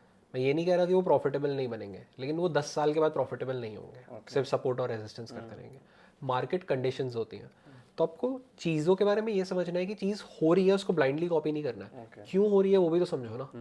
मतलब जैसे सपोर्ट पे आके प्राइस अगर ऊपर जा रहा है, वो क्यों आ रहा है? सब लोग बोलते हैं कि वो प्राइस पे सब बाय कर रहे हैं। जैसे आपने वो साइकोलॉजी ऑफ कैंडल स्टिक वगैरह में ये सब एक्सप्लेन किया था, लोग ये हैमर बन गया, शूटिंग स्टार बन गया, उसके हेड एंड शोल्डर बन गया, ये सब देख के ट्रेड करने लग जाते हैं इन चीज़ों पे जो स्टैंडर्ड रूल्स होते हैं, लेकिन some people miss out on why is this happening, what is it indicating. हाँ, अब हैमर होता है, हैमर एक टाइप ऑफ कैंडल स्टिक है, उसके बारे में बात करता है। हैमर में क्या होगा कि नीचे से प्राइस रिजेक्ट करेगा और मार्केट उसके बाद ऊपर जाना चाहिए, राइट? लेकिन वैसा नहीं होता है। वैसा होगा 10 में से 2 बार। आप 2 बार प्रॉफिट कर लोगे, 8 बार पैसे लूज कर दोगे। अब एक्चुअल चीज़ क्या है, वो हैमर के नीचे सबको पता है कि अगर वो हैमर के नीचे प्राइस गया तो लोग डर जाएंगे और मार्केट सेल हो जाएगी, मार्केट में सब सेलिंग आ जाएगी, है ना? अब वो हैमर टूट जाएगा नीचे की तरफ, मार्केट नीचे जाएगा और फिर नीचे जाके ऊपर की तरफ रिवर्स कर जाएगा और मार्केट फिर ऊपर ही जाता जाएगा। This is playing with the minds of people. Banks और इंस्टीट्यूशंस को नहीं पता है क्या यार सपोर्ट, रेजिस्टेंस, ट्रेंड लाइन, ये सारी चीज़ें क्या होती है। बात लिक्विडिटी की है, लिक्विडिटी नाम का एक कंसेप्ट है जिसके बारे में हम बात करेंगे आराम से। लेकिन मैं सिर्फ कभी भी मार्केट में कुछ होता है तो सबसे पहले ये सोचता हूँ कि क्यों हो रहा है, वाई इज़ दिस हैपनिंग। उसका आंसर मुझे मिल गया अगर, तो मैं ट्रेड लेता हूँ, नहीं मिला नहीं लेता हूँ। तो इट्स बेसिकली लर्निंग एवरीथिंग।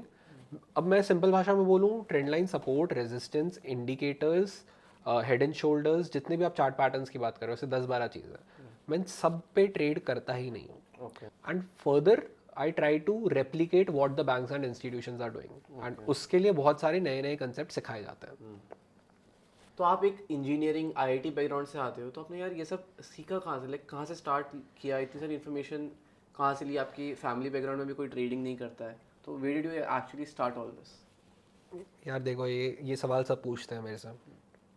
अब इसकी बहुत बेसिक सी चीज़ ये है कि मैंने सीखा है सबसे ज़्यादा यूट्यूब से, जिसमें फ्री में मिल जाती हैं चीज़ें। बट मेरे कुछ मेंटोर्स रहे हैं पास्ट में, ठीक है? हर किसी को एक मेंटोर की ज़रूरत है, 1 2 3 कितने भी हो सकते हैं, मैं उनको पूरा क्रेडिट देता हूँ। मैं यहाँ पे ये मानता हूँ कि जितना भी नॉलेज रिलेटेड कंटेंट है, आपको पहले 4 महीने 5 महीने मैक्सिमम 1 साल में कंज्यूम कर लेना है। अब 2-3 साल बाद अगर कोई कोर्स ले रहे हो, उस चीज़ का सेंस नहीं बनता है। आप 2 साल तक क्या कर रहे थे? सिंपल सा सवाल है। मैंने पहले 1 साल में सारे कोर्सेज ले लिए थे, बहुत सारे कोर्सेज बेकार थे, बहुत सारे कोर्सेज अच्छे थे। मैं ट्रस्ट करता था किसी पे, उसका कोर्स अच्छा नहीं निकलता था। मैं किसी पे शायद इतना ट्रस्ट नहीं करता था, वो मुझे काफ़ी कुछ सिखा जाता था जो शायद मुझे पता भी नहीं था। यूट्यूब पे आपको लिमिटेड डेटा मिल जाएगा स्कैटर्ड वे में, कभी आईसीटी पे पढ़ना पड़ेगा सब कुछ, कभी आपको किसी और चैनल पे जाके समझना पड़ेगा। अब जैसे इनर सर्कल ट्रेडिंग है, उसको समझने के लिए आपको बेसिक्स पता होना चाहिए, बेसिक्स सीखने के लिए आपको अलग चैनल पे जाना पड़ेगा। तो ऐसे एक फ्लो चार्ट बनता है। It's very frustrating, but Covid lockdown का टाइम था, उस समय बहुत टाइम था हमारे पास, तो मैं यही करता रहता था पूरा दिन। अब कोर्सेज लेने वाली जो बात हो जाती है ना कि कौन सा कोर्स लेना है, कौन सा नहीं लेना है, कौन सही बता रहा है, कौन नहीं बता रहा है। सबसे इम्पॉर्टेंट चीज़ आपको ये देखनी है उस समय कि वैल्यू फॉर मनी है कि नहीं उस कोर्स का। जैसे अगर आप दुकान में जाते हो, आप खरीदने गए हो, प्रॉबेबली एक ब्रेड का पैकेट खरीदने गए हो आप।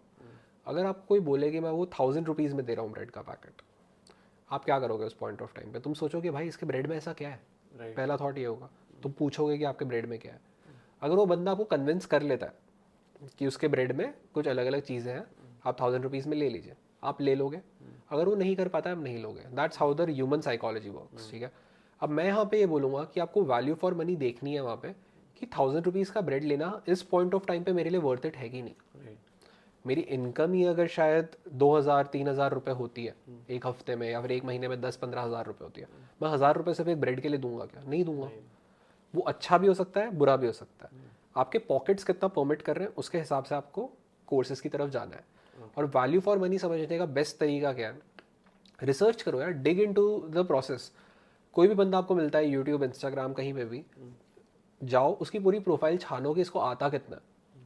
उसके बाद उसके यूट्यूब चैनल पे जाओ कि ये सिखाता कैसा है। ये सब करने के बाद फाइनली आप थोड़े टेस्टिमोनियल्स देखो लोगों के कि भाई इसने अभी तक तुझे सिखाया है। कई बार फेक टेस्टिमोनियल्स भी होते हैं, बट उसको भी जेन्युइन है कि नहीं वो पता चल जाता है अगर आप ध्यान से देखोगे। कोई मार्केटिंग कर रहा है, अगर सिर्फ मार्केटिंग ही करता जा रहा है, कुछ वैल्यू एडिशन नहीं है, तो समझ आ जाती है वो चीज़, है ना। तो आप टेस्टिमोनियल्स को एनालाइज करो, उस बंदे से पूछो कि ये कंसेप्ट क्या होता है, वो कंसेप्ट क्या होता है। जो आपको ऑलरेडी पता है वो चीज़ें पूछो। उसको अगर आता है उससे सीखो।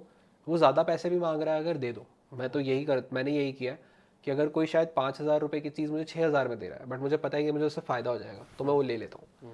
लेकिन अगर कोई मुझे 5000 रुपये की चीज़ 5 लाख में दे रहा है, 10 लाख में दे रहा है, ये केस होता है जहाँ पे शायद उसको आता होगा बट मेरे पॉकेट से परमिट नहीं कर रहे यार कुछ सीखने के लिए इतना। It's not worth it for me at this point of time. For me, for someone else it could B worth it because उसको आता है। तीसरे टाइप के लोग होते हैं जो होते हैं स्कैमर्स। स्कैमर्स क्या होता है बेसिकली, आपको कोई 1000 रुपये आपसे ले रहा है और उसमें आपको सिर्फ ये बता रहा है कि स्टॉक मार्केट होता क्या है। ये आपको यूट्यूब पे भी मिल जाएगा। तो आपने बहुत जगह आजकल देखा होगा ऐसे फनल्स रन हो रहे हैं जहाँ पे लोग 1000 का 5000 10,000 होता है। वो करने में कोई गलती नहीं है, लेकिन आप वैल्यू तो दो यार। 1000 रुपये में अगर कुछ सिखा रहे हो उस चीज़ की उतनी वैल्यू होनी चाहिए ना, नहीं तो क्या पॉइंट है किसी चीज़ को 1000 रुपये में सिखाने का। तो मैंने भी जितने कोर्सेज लिए, मैंने काफ़ी बार वैल्यू फॉर मनी, तब मैं छोटा था, यंग था, तो मैं एनालाइज इतना अच्छे से कर नहीं पाता था। बट अब मुझे कोई बोलेगा मैं ले लूँगा यार, मतलब सीखने के लिए मैं रेडी हूँ। ट्रेडिंग नहीं, कोई और चीज़ भी सीखनी है मैं रेडी हूँ, बट मुझे वो फील होना चाहिए कि उसकी वैल्यू फॉर मनी है। कोर्स बेचने में कुछ गलत नहीं है, लेकिन उस कोर्स में आपको मिल क्या रहा है। पहली चीज़ आपको ये देखना है कि आपके पॉकेट्स परमिट करें। दूसरी चीज़ आपको ये देखनी है कि जितने पैसे आप दे रहे हो उसमें आप उससे ज़्यादा ही लेके आओ, या उतना तो लेके ही आओ। So this is how I have thought. So आप बेसिकली ये कह रहे हैं कि अगर आपके पास इन्फॉर्मेशन फ्री भी है, पर अगर आपको कोई बेटर वे में जल्दी इन्फॉर्मेशन दे सकता है, तो उसके लिए अगर आपकी पॉकेट्स अलाउ करती है तो अपनी लर्निंग कप को छोटा करने के लिए किसी और को उसके एक्सपीरियंस के लिए पैसा देना वर्थ इट है आपके ओपिनियन में? बिल्कुल यार, क्योंकि तुम ऐसे सोचो ना कि अगर सब कुछ सारे लोग खुद ही सीख जाते हैं तो शायद टीचर्स की ज़रूरत नहीं होती हमें। बट स्कूल में आपको एक टीचर ही पढ़ाता है इन दी एंड, राइट? राइट। आप शायद जाते हो स्कूल, जाते हो सुबह, वो टीचर बहुत कम पैसे कमा रहा है बट वो आपको सिखा रहा है। इसलिए मैं टीचर्स की रिस्पेक्ट इतनी ज़्यादा करता हूँ। मैं आज भी स्कूल जाता हूँ, अपने टीचर्स से मिलता हूँ, क्योंकि वही शायद रीज़न है कि मैं यहाँ हूँ आज के दिन में, राइट? क्योंकि उन्होंने मुझे उस लेवल पे कुछ मेरे अंदर बिल्ड किया है। मैं पूरा क्रेडिट अपने पास्ट को देता हूँ कि मैं आज जो हूँ उसकी वजह से हूँ। मैं किसी भी चीज़ का रिग्रेट नहीं करता कि मुझे ये नहीं करना चाहिए था, वो नहीं करना चाहिए था। Probably right things happened at right time. And अब मुझे रियलाइज़ हो रहा है कि अगर 19 की एज पे मेरे पास ट्रेडिंग की नॉलेज होती और मैं ट्रेड कर रहा होता तो मैं शायद ये अचीव नहीं कर पाता, क्योंकि तब मेरा वो मेंटल स्पेस था नहीं है करने के लिए, राइट? हो सकता है 19 में, बट मेरा नहीं था पर्सनली।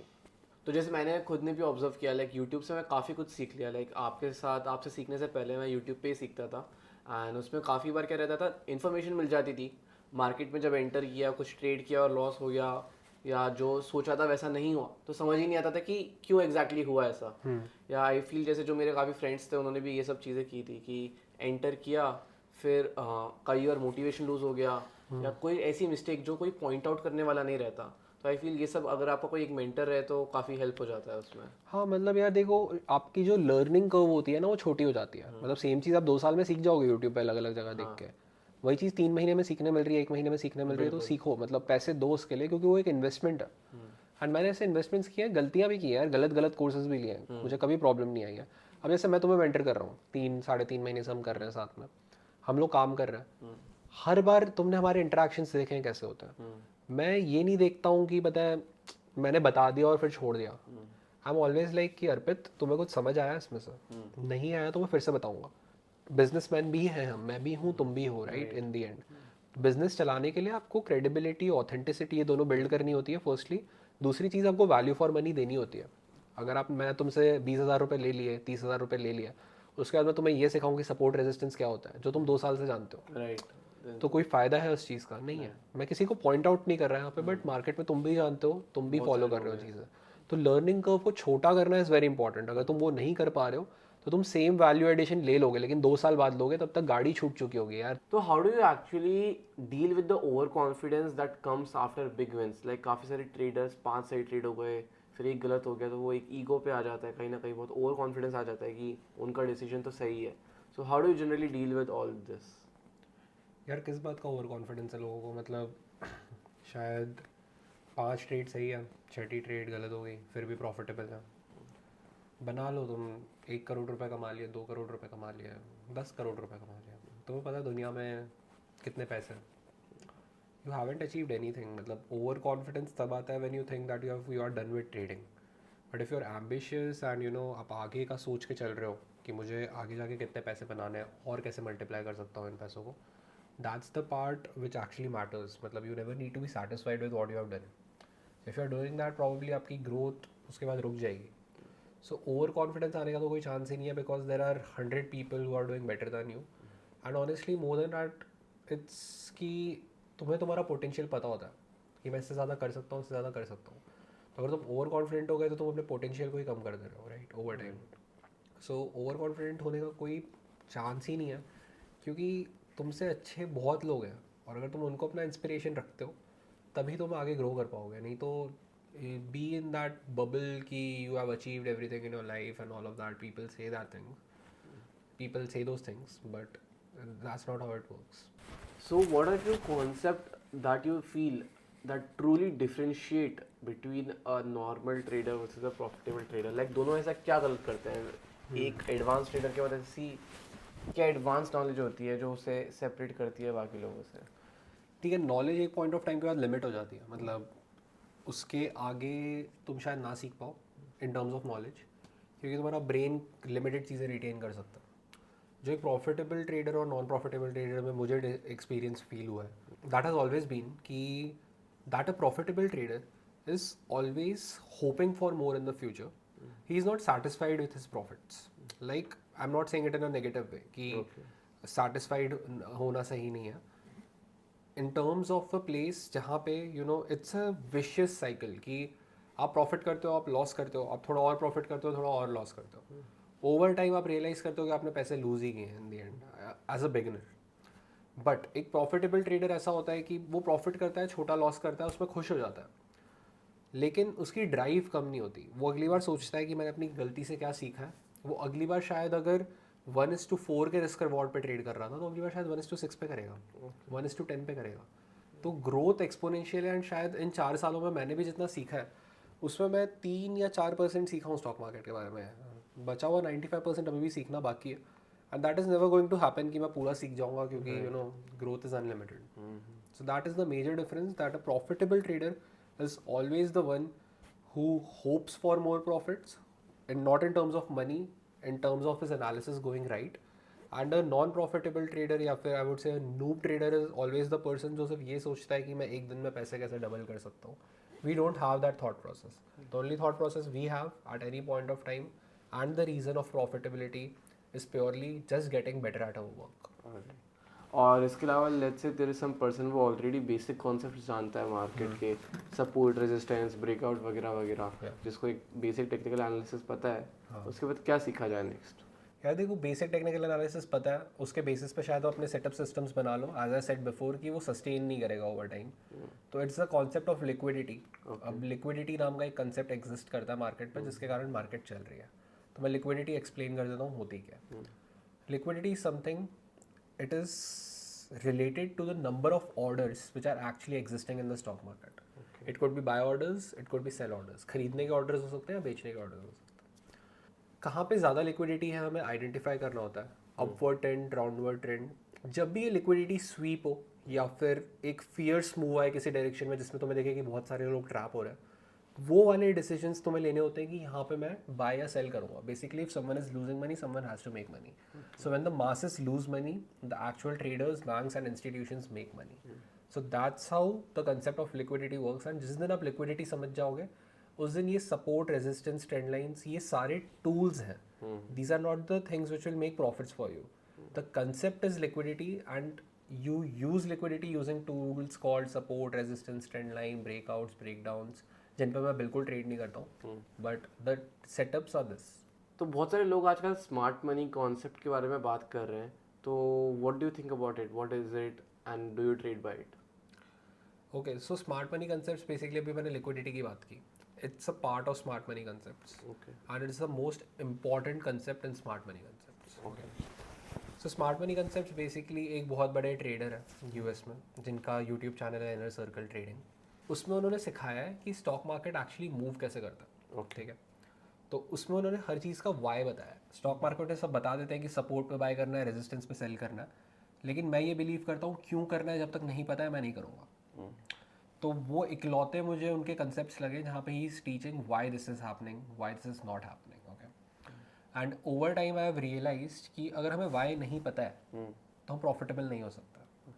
सपोर्ट पे अगर प्राइस आता है या रेजिस्टेंस पे प्राइस जाता है, वहाँ क्यों रेजिस्टेंस लेता है पहले ये पता होना चाहिए. क्योंकि वहाँ पे बहुत सारे लोग बाय कर रहे हैं या बहुत सारे लोग सेल कर रहे हैं. ये सब लिक्विडिटी बनी हुई है पूरी. यस. सो सपोर्ट के नीचे लिक्विडिटी होती है और रेजिस्टेंस के ऊपर लिक्विडिटी होती है. अब क्या होता है, इसका भी आप रीज़न बता दीजिए सारी ऑडियंस को, ऐसा क्यों होता है. हाँ, why again we are talking about why. तो मैं बताता हूँ क्या होता है. मान लो कोई स्टॉक 200 रुपीज़ का, जब वो 200 से 205 रुपीज़ पे जाता है, फिर से 200 रुपीज़ पे आता है, एक और बार ऊपर जाता है, फिर से 200 रुपीज़ पे आता है. हर बार 200 रुपीज़ पे नोटिस करते हैं लोग कि अब बाय कर रहे हैं और स्टॉक वहाँ से ऊपर ही जाता जा रहा है, हर बार ऊपर जा रहा है. इसका मतलब क्या होगा कि 200 एक बहुत अच्छा सपोर्ट प्राइस है और वहाँ पे बहुत सारे लोग बाय कर रहे हैं. अब जो लोग बाय कर रहे हैं वो लोग कब पैनिक करेंगे, जब प्राइस 200 रुपीज़ के नीचे जाएगा. Right. That is exactly the reason कि स्टॉक मार्केट में प्राइस 200 रुपीज़ के नीचे जाएगा उस स्टॉक का. जैसे ही वो स्टॉक नीचे जाएगा 200 रुपीज़ के, people will panic and that is the point जहाँ पे सबसे ज़्यादा लिक्विडिटी एग्जिस्ट कर रही है, because people will start exiting their trades. Right. तो this is the concept of liquidity on the support side. Resistance side पे वाइसा वर्सा आप समझ जाओगे क्या होता है. तो ये बेसिकली टेलिंग कि सबसे पहले जैसे 200 पे सपोर्ट हो रहा है, तो let's say even if the price has to bounce back, first it's going to go to maybe 200 to 195, so that all the retailers get out of the market. Yeah. And that is exactly when the smart money or the whales or the big institution enters and they complete their orders and the price bounces back. बिल्कुल यार, मतलब it is as simple as that. तुम एक बार ऐसे सोच के देखो ना कि in order to make money someone has to lose money, right? And if institutions are the ones who are, you know, making money in the end, we need to lose money as retail traders. So that's how they trap us. So trap is a very strong word. मैं ये बोलूँगा कि that's how they manipulate you probably. मतलब क्योंकि trap सब नहीं होता है. मतलब in the end अगर आप देखोगे, there are people who still manage to get out of it by their strategies and, you know, setups. Yeah. So what do you think about smart money concept? Like, are they actually useful या सिर्फ ऐसी ही बातें करते रहते हैं उसके बारे में? यार यूज़फुल है, लेकिन अगेन स्मार्ट मनी कंसेप्ट से तो मैं ये पुल आउट करना है कि तुम्हारे लिए क्या काम का है. लिक्विडिटी तुम्हारे काम की है, इसके पहले मैं बात कर चुका हूँ. उसके अलावा और भी थोड़े बहुत कंसेप्ट्स हैं, but liquidity is the crux. उसके बेसिस पे सब कुछ चल रहा है. अब स्मार्ट मनी कंसेप्ट आपको क्या सिखाता है कि कोई भी चीज़ हो रही है तो वो क्यों हो रही है, राइट? तो अब अगर मैं आपको बोलूँ कि एक पर्टिकुलर प्राइस है, वहाँ से प्राइस रिवर्स करेगा ही, या फिर वहाँ से प्राइस ऊपर जाएगा या वहाँ से ऊपर नीचे जाएगा ही, मैं आपको ये भी बताऊंगा कि वो क्यों हो रहा है. अगर मैं आपको क्यों नहीं बता पाया, मतलब मुझे मेरा सेटअप को ट्रेड करना नहीं आता है. अगर आता है तो मुझे पता होगा वो क्यों हो रहा है. दिस इज़ अ साइकोलॉजी जहाँ पे there are consequences of certain things happening in the market. If there is a good place to buy, we call it as an order block और a imbalance in, you know, the technical language. There are a lot of concepts यार, मैं नाम लेने जाऊँगा. Order block हो गया, imbalance हो गया, इनएफिशिएंसीज हो गया, demand zone, supply zone, liquidity, inducement. I can go on. अब ये सारी चीज़ें मैं डेफिनेटली आपको 2 मिनट 5 मिनट में नहीं बता सकता, इसमें सीखनी पड़ती है काफ़ी सारी चीज़ें। लेकिन smart money concept in the end यही बोलती है कि why things are happening and technical analysis teachers you what is happening. Okay, got it. So Rahul, what's your personal story? तुमने एग्जैक्टली कब और कहाँ से ट्रेडिंग चालू की? सो ट्रेडिंग के पहले मैं थोड़ा सा पीछे जाता हूँ कि मैंने क्यों चालू की और कैसे ये सारी चीज़ें हुई। मैं स्कूल में I was decent with studies, मतलब मैं among top 5 people in the class आ जाता था रेगुलरली, अच्छे मार्क्स आते थे, बोर्ड्स वगैरह सब अच्छे से किया। देन ऐसा हुआ कि in 11th standard I lost a lot of seriousness regarding studies, as be very honest, क्योंकि मैं थोड़ा फ्रस्ट्रेट हो गया था। अब 12th में again I got on the right track and the last 6 months before the exams मैंने बहुत ग्राइंड किया अपने आप को and I got into a good college, I have done engineering from IIT as you know. Then in my college life again I was there, but mentally I wanted something which I am passionate about. क्योंकि बचपन में भी मैं sports को लेकर passionate था, but मुझे engineering इसलिए परस्यू करनी पड़ी क्योंकि उस टाइम पे स्पोर्ट्स का इतना ज़्यादा स्कोप नहीं था। मैंने रिस्क की पहले बात की थी तुमसे, याद है तुम्हें, कि प्रोफेशन वाइज उस पॉइंट ऑफ टाइम पे स्पोर्ट्स लेना वॉज अ बिग रिस्क। तो रिस्क टू रिवॉर्ड वाली चीज़ हो जाती है कि इंजीनियरिंग में कुछ तो हो ही जाएगा, तो अच्छा रिस्क लिया इसलिए अच्छा रिवॉर्ड मिला। स्पोर्ट्स में बेटर रिवॉर्ड भी मिल गया होता, पता नहीं है, लेकिन रिस्क ज़्यादा था तो नहीं किया। फिर मैं once I got into IIT I realized कि मतलब यहाँ पे बहुत कॉम्पिटिटिव कल्चर है, people want placements, people want to get into startups. Relatively startups का कम है, बट प्लेसमेंट्स को लेके बहुत ज़्यादा कॉम्पिटिशन है। अब उसमें भी टीयर्स होते हैं प्लेसमेंट्स के, मतलब हाई टीयर प्लेसमेंट्स भी होती है, लो भी होती है, बट हमारा लोएस्ट ही ऐसा होता है कि रेप्यूटेड कॉलेज है, लोएस्ट प्लेसमेंट्स के भी नंबर्स अच्छे ही होते हैं। तो then I in second year I got to know about trading and all of this led up to trading because मैं थोड़ा फ्रस्ट्रेटेड था लाइफ में कि मैं अपने पैशन को फॉलो नहीं कर पा रहा हूँ, जो कि स्पोर्ट्स था इनिशियली। एंड उसके बाद जब मैं when I came into this part जहाँ पे मुझे कुछ नया करना है, मुझे एक्सप्लोर करना है, trading was the only thing जिसमें मुझे मज़ा आ रहा था। तो मैंने डिसाइड किया अब ये टफ हो ईजी हो कुछ भी रूट हो आगे, मैं करूँगा तो ट्रेडिंग ही। डे 1 पे डिसाइडेड था, क्योंकि डे 1 पे मुझे इतना ज़्यादा इंटरेस्ट आ गया कि मैं 12 घंटे स्क्रीन के सामने बैठ गया। फॉर द नेक्स्ट 1.5 years, तुम बिलीव नहीं करोगे, पूरा कोविड लॉकडाउन मैंने अपने आप को इस पोजीशन में डाल दिया था कि मैं 12 से 16 घंटे स्क्रीन के सामने बैठ के चार्ट्स को देख रहा हूँ, कुछ नया सीख रहा हूँ और बस यही करता जा रहा हूँ लूप पे हर रोज़। क्योंकि देन इट वाज काफ़ी लोगों को गेमिंग का शौक होता है, वो गेम्स खेलते तो गेम ही खेलते रहते हैं, वैलोरेंट आपने सुना होगा।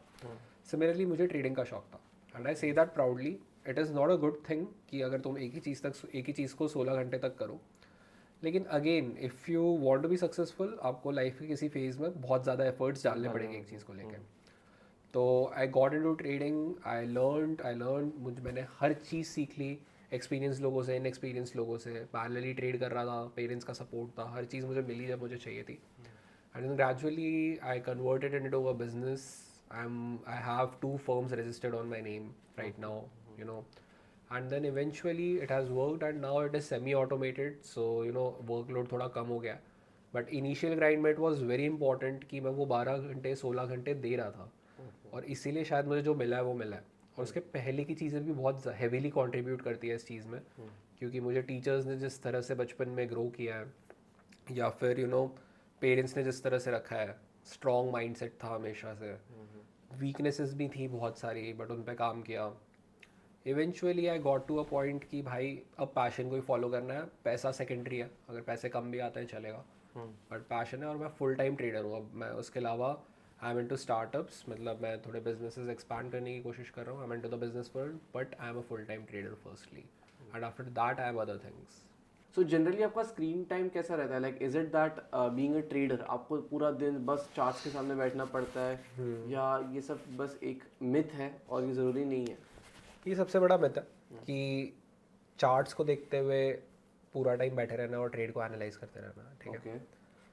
अगर आपको कोई ट्रेड लेनी है और आप सीख रहे हो, सीखने वाले फेज़ में, हमेशा सीखने वाले फेज़ में, that is true. Initial days में जो मैं 12-16 घंटों की बात कर रहा था, तब ये नहीं था कि मैं ट्रेड ढूंढ रहा था, मैं चीज़ें सीख रहा था, चार्ट पे चीज़ें बैक टेस्ट कर रहा था पीछे के डेटा पे। वो अब 12-16 घंटे करो चलेगा, वो मैं आज भी करता हूँ, कभी कभी वीकेंड्स पे, मंथ एंड्स पे। लेकिन अगर आप मेरा जनरल स्क्रीन टाइम पूछोगे जो कि ट्रेड करते वक्त होता है, that is close to 2 hours to 3 hours every day. उससे ज़्यादा मैं देखता ही नहीं हूँ कि अब प्राइस क्या कर रहा है। अगर अगर मैंने ट्रेड ले लिया तो उसको मैं मिनिमम लेवल पे ट्रैक करने की कोशिश करता हूँ। मतलब मैं ट्राई करता हूँ जितना कम देखूँ उतना अच्छा है, क्योंकि मेरे उतने कम इमोशंस इन्वॉल्व होंगे, क्योंकि इन दी एंड हम ह्यूमंस हैं यार, हमारे अंदर इमोशंस हैं। बिल्कुल। अब जो उसको बेटर कंट्रोल करता है वो बेटर रिजल्ट्स निकाल पाता है, तुम्हें भी पता है।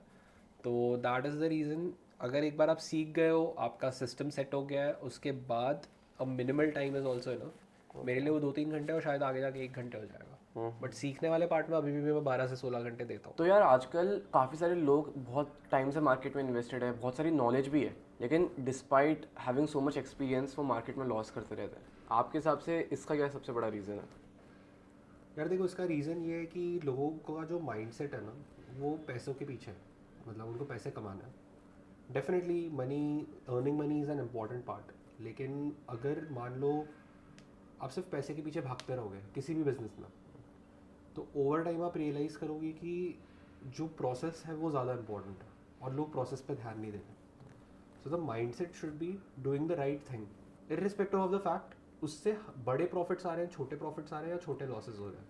अगर बड़े लॉसेज हो रहे हैं तो आपकी नॉलेज में कमी है फर्स्टली, क्योंकि अगर नॉलेज आपके पास कुछ चीज़ों की नहीं है, जैसे रिस्क मैनेजमेंट की आपके पास नॉलेज नहीं है, तो आप इसीलिए शायद बड़े लॉसेस कर रहे हो।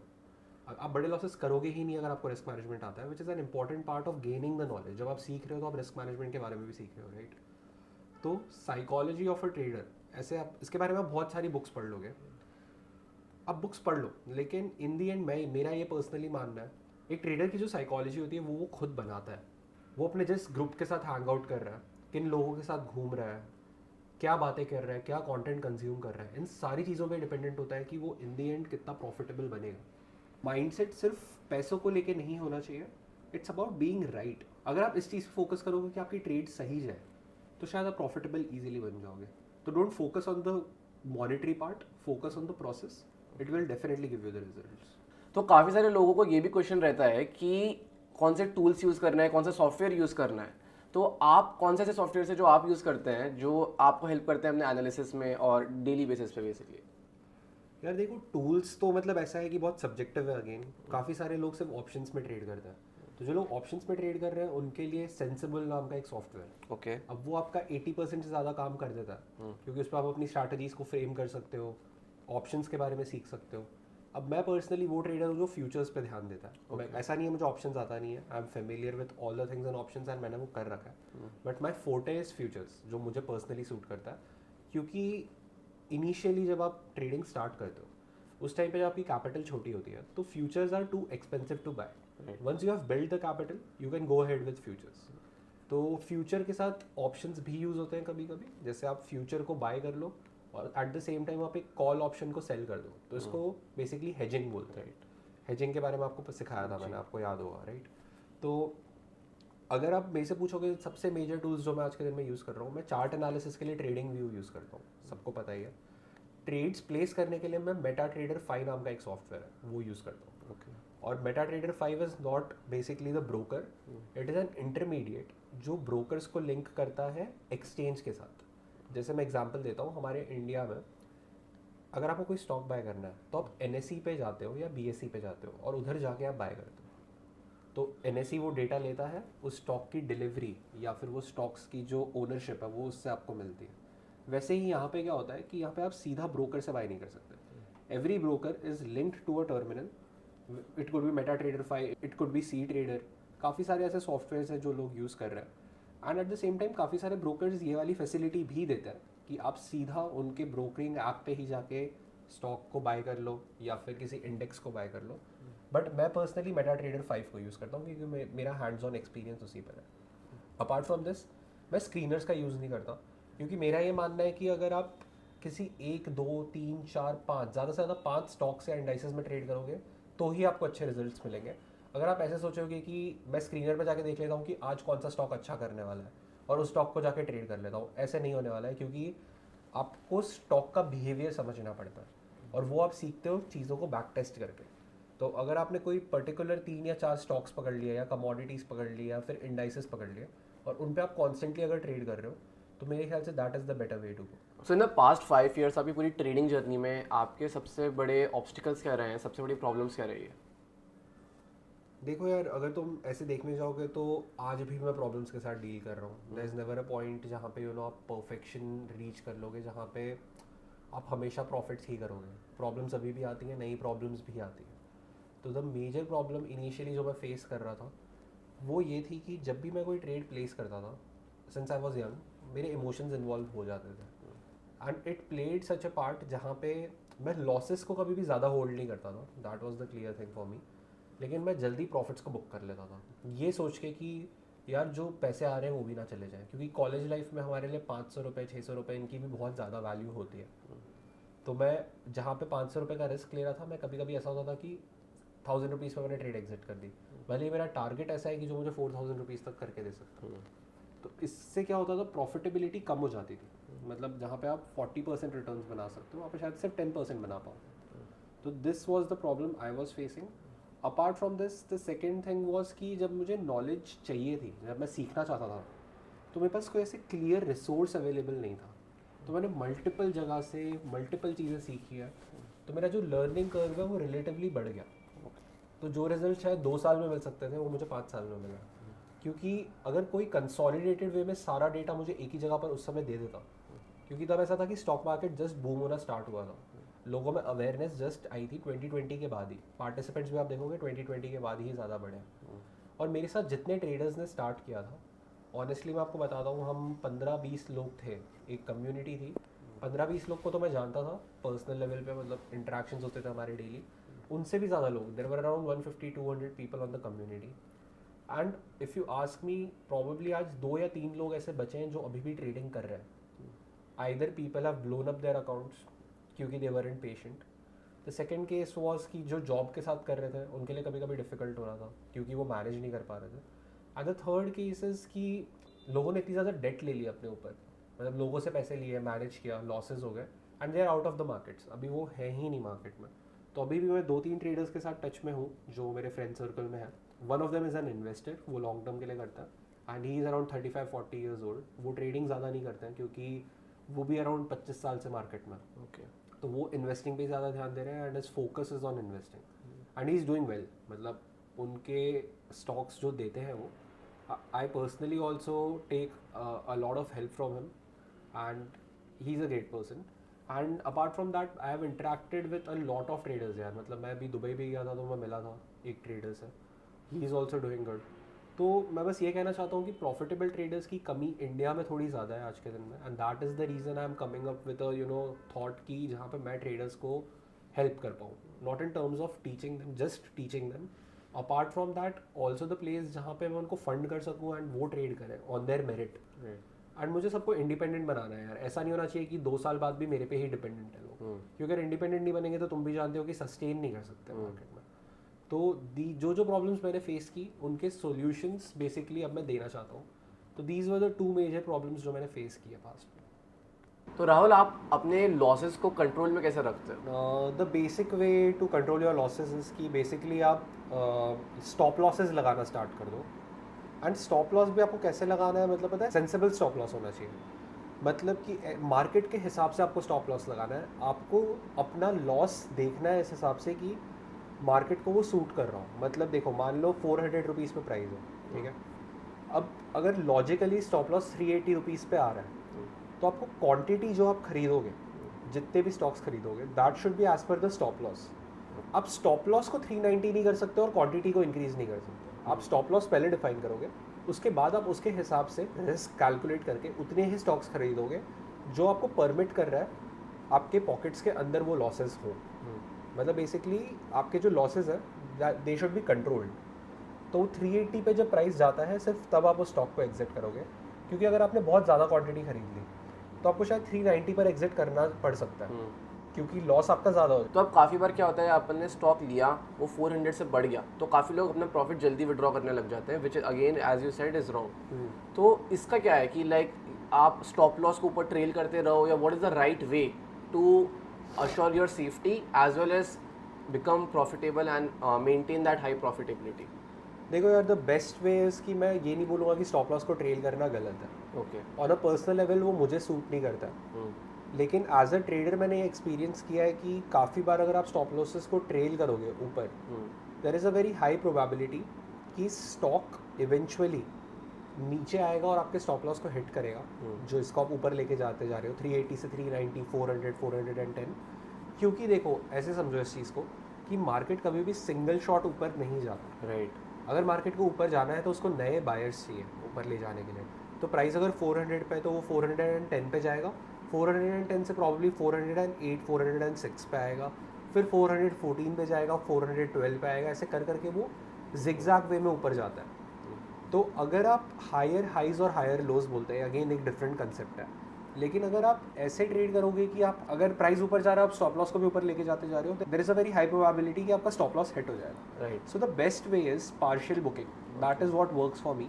अब मैं क्या करता हूँ, मैं उतनी ही क्वांटिटी खरीदता हूँ जिससे मैं 410 पे एक पार्शियल क्वांटिटी निकाल दूँ और मुझे स्टॉप लॉस को ट्रेल ना करना पड़े। Okay. Overall risk to reward 1:2.5 के नीचे नहीं आना चाहिए, दैट इज़ द गोल। लेकिन अगर आप ध्यान से देखोगे, वो जो 10 रुपीज़ का प्रॉफिट आप कर रहे हो 20 रुपीज़ का भी रिस्क लेके, वहाँ पे अगर आप 20%, 30% क्वांटिटी को भी बुक कर लेते हो और बची हुई 70% क्वांटिटी को होल्ड करते हो, तो आपको अपने स्टॉप लॉस को छेड़ने की ज़रूरत नहीं है। राइट। तो 1:2, 1:1.5 पे आप पार्शियल्स ले सकते हो, और अगर आप 1:1 पे मान लो पार्शियल्स ले लेते हो, तो आपको मिनिमम 1:3.5, 1:4 बनाना है, ताकि आपका एवरेज समवेयर अराउंड 1:2.5, 1:2, 1:3 ऐसा आ जाए। तो that is how I trade, क्योंकि मैं पार्शियल बुकिंग पे बहुत ज़्यादा बिलीव करता हूँ। That gives me a sense of satisfaction कि भाई कुछ तो आ रहा है, समझ रहे हो, या तो ब्रेक इवन पे निकलूंगा या तो अब कुछ लेके जाऊंगा मार्केट से। So that's how the approach. But nothing to lose at the end. Yeah, you will lose nothing. So Rahul, can you also explain me the basics of the smart money concept जो अपन ने अपने during my journey आपने discuss की थी, liquidity sweep हो गया, strong highs, strong lows, तो आप थोड़ा सा उसके बारे में भी एक्सप्लेन कर दीजिए। ठीक है, देखो अगर हम टेक्निकल साइड पे जाएंगे तो मैं तुम्हें सारी चीज़ें समझा चुका हूँ। अब मैं एक लेमैन को अगर एक्सप्लेन करता हूँ ये चीज़, मैं बहुत सिंपल एग्जांपल देता हूँ, ठीक है। एक कोई बहुत बड़ी बैंक या इंस्टीट्यूशन है, वो डिसाइड करती है कि मुझे एक स्टॉक को 100 या 150 रुपीज़ पे 100 रुपीज़ पे बाई करना है, मान लेता है, ठीक है। उसके पहले ये समझ लो कि in the end banks and institutions are only making money, most of the traders are losing money. In the order for them to make money someone has to lose money, and it's most of the retail traders. So they plan it out in such a way, जो कि smart money concept बताते हैं हमें। अगर कोई stock उनको 100 rupees पे by करना है या उससे सस्ते में बाई करना है, वो लोग सबसे पहले देखते हैं कि 100 रुपीज़ पे वो कितने स्टॉक्स खरीद पा रहे हैं। तो मान लो उनको 1 करोड़ स्टॉक्स खरीदना है, मैं एक बहुत बड़ा फिगर इसलिए ले रहा हूँ क्योंकि वो लोग बल्क में बाई करते हैं। अब अगर उनको 1 करोड़ स्टॉक्स बाई करना है, तो वो लोग क्या करेंगे इस सिचुएशन में कि धीरे धीरे प्राइस को ऊपर लेके जाना स्टार्ट करेंगे, क्योंकि अगर उनको 1 करोड़ स्टॉक्स बाई करना है, इमीडिएटली उनको 1 करोड़ स्टॉक्स 100 रुपीज़ पे नहीं मिलेंगे, उनको या तो 102 रुपीज़, 105 रुपीज़ ऐसे प्राइस पे मिलेंगे। जैसे जो बाय करते रहेंगे प्राइस ऊपर जाता रहेगा, प्राइस ऊपर जाता रहेगा, जैसे ही वो बाई करेंगे प्राइस ऊपर जाएगा। अब 1 करोड़ में से मान लो उनको 40 लाख स्टॉक्स मिल गए 100 रुपीज़ पे, उनका गोल अभी तक पूरा नहीं हुआ है, उनको 1 करोड़ स्टॉक्स लेने हैं अभी भी। तो वो लोग क्या करते हैं, जैसे ही वो 40 लाख स्टॉक्स को बाई करता है, मार्केट ऊपर की तरफ शूट करता है, एक इम्पल्स मूव आता है, हम लोग ट्रेडिंग लैंग्वेज में उसको एक इम्पल्स बोलते हैं। तो जब भी बैंक इंस्टीट्यूशन करेगा, स्टॉक मार्केट बहुत ज़्यादा ऊपर जाएगा, प्राइस शूट करेगा 105, 110, 120 तक प्रॉब्लली जाएगा। फिर 120 में जैसे ही प्राइस जाएगा ना, उनको रियलाइज़ होगा यार हमें तो 1 करोड़ स्टॉक्स खरीदे थे, 40 लाख ही खरीद पाए, तो हम पैसे लूज़ कर देंगे। तो वो लोग टू वे मनी बनाने पे फोकस करते हैं। टू वे मनी से मेरा मतलब ये है कि जैसे अगर उन्होंने 120 रुपीज़ पे उसको सेल कर दिया, तो उनका 20 रुपीज़ का तो प्रॉफिट हो गया उन 40 लाख स्टॉक्स पर।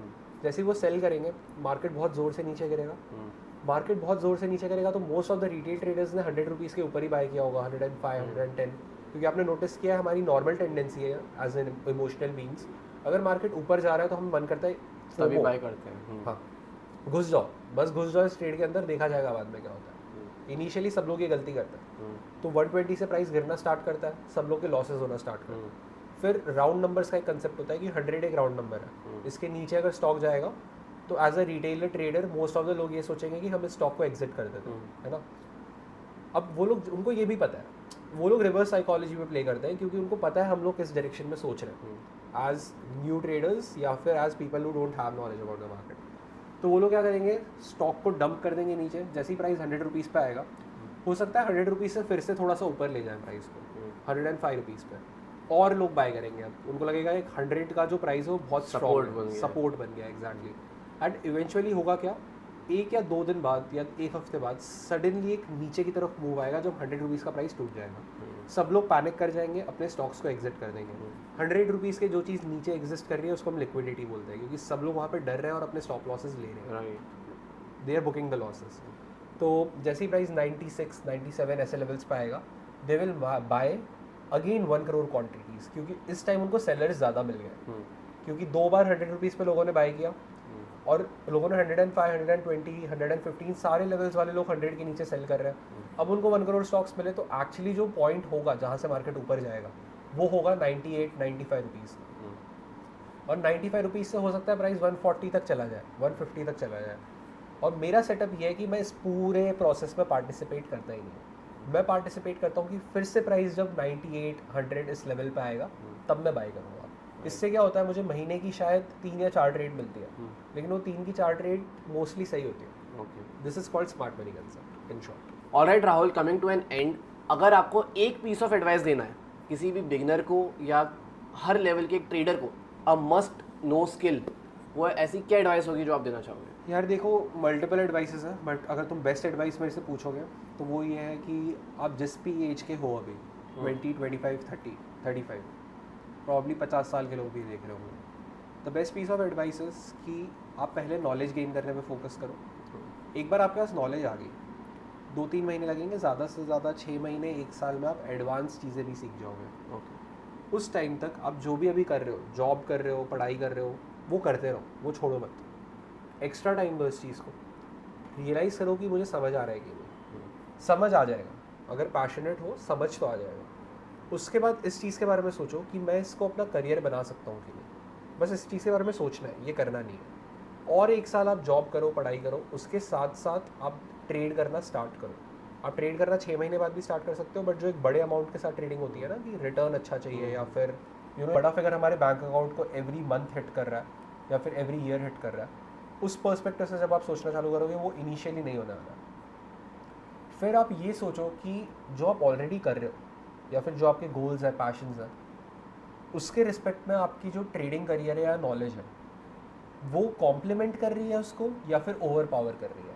कॉम्प्लीमेंट का मतलब ये है कि दोनों चीज़ें साथ में चल रही है और अच्छी चल रही है। काफ़ी सारे लोग ये भी कर रहे हैं। अगर ओवर पावर कर रही है, मतलब ऐसा हो रहा है कि आपको पैशन भी है, आप प्रॉफिटेबल भी बन पा रहे हो, तो आप क्या करो, आप इवेंचुअली फिर जॉब, पढ़ाई जो भी आप कर रहे हो वो छोड़ के आप फुल टाइम कर सकते हो। बट डे 1 पे अगर आप ये सोचोगे कि मैं सब छोड़ के ट्रेडिंग कर लेता हूँ, आई एम सॉरी टू से आप नहीं कर पाओगे, क्योंकि आपके माइंड में हमेशा एक प्रेशर होगा कि मुझे इससे रिटर्न्स बनाने ही बनाने हैं। जब आप इंजीनियरिंग करने जाते हो, आपका प्रेशर ये नहीं होता कि मुझे फर्स्ट ईयर में, आप पे ये नहीं प्रेशर होता कि मुझे अभी जॉब लगवानी है, जॉब तो 4th ईयर के बाद लगेगी। आपका प्रेशर ये होता है कि मुझे एग्ज़ाम में अच्छा करना है, राइट। तो यहाँ पे भी सेम चीज़ है कि आपको नॉलेज लेनी है और आपको ट्रेड्स अच्छी करनी है। Take 1 day at a time. 2 साल बाद का मत सोचो कि मैं हर महीने अगर इतने फंड्स कर लेता हूँ तो मैं इतने पैसे बना पाऊँगा। पैसों पे कम ध्यान दो, नॉलेज पे ध्यान दो, साइकोलॉजी अच्छी रखो, एंड इवेंचुअली आपको रिजल्ट्स मिल जाएंगे। अगर आपने ये सारी चीज़ें कर ली, रिस्क मैनेजमेंट फॉलो किया, पूरे पॉडकास्ट में हमने मल्टीपल चीज़ें डिस्कस की है, उसका अगर 50% भी कोई कर लेता है, आई कैन अश्योर यू कि आप ट्रेडिंग को एज अ करियर तो डेफिनेटली चूज़ कर सकते हो। क्योंकि it is very easy to trade. मतलब मैं ये नहीं बोलूँगा कि ट्रेडिंग डिफिकल्ट है, it's the mental part which gets tough, right, जहाँ पे लोग स्ट्रगल करते हैं mainly. So that's my real message for everyone. Alright, thank you Rahul for giving your time, and I am pretty sure audience को बहुत ज़्यादा knowledge मिली होगी इस पॉडकास्ट से, and once again thank you for giving your time. Thank you so much.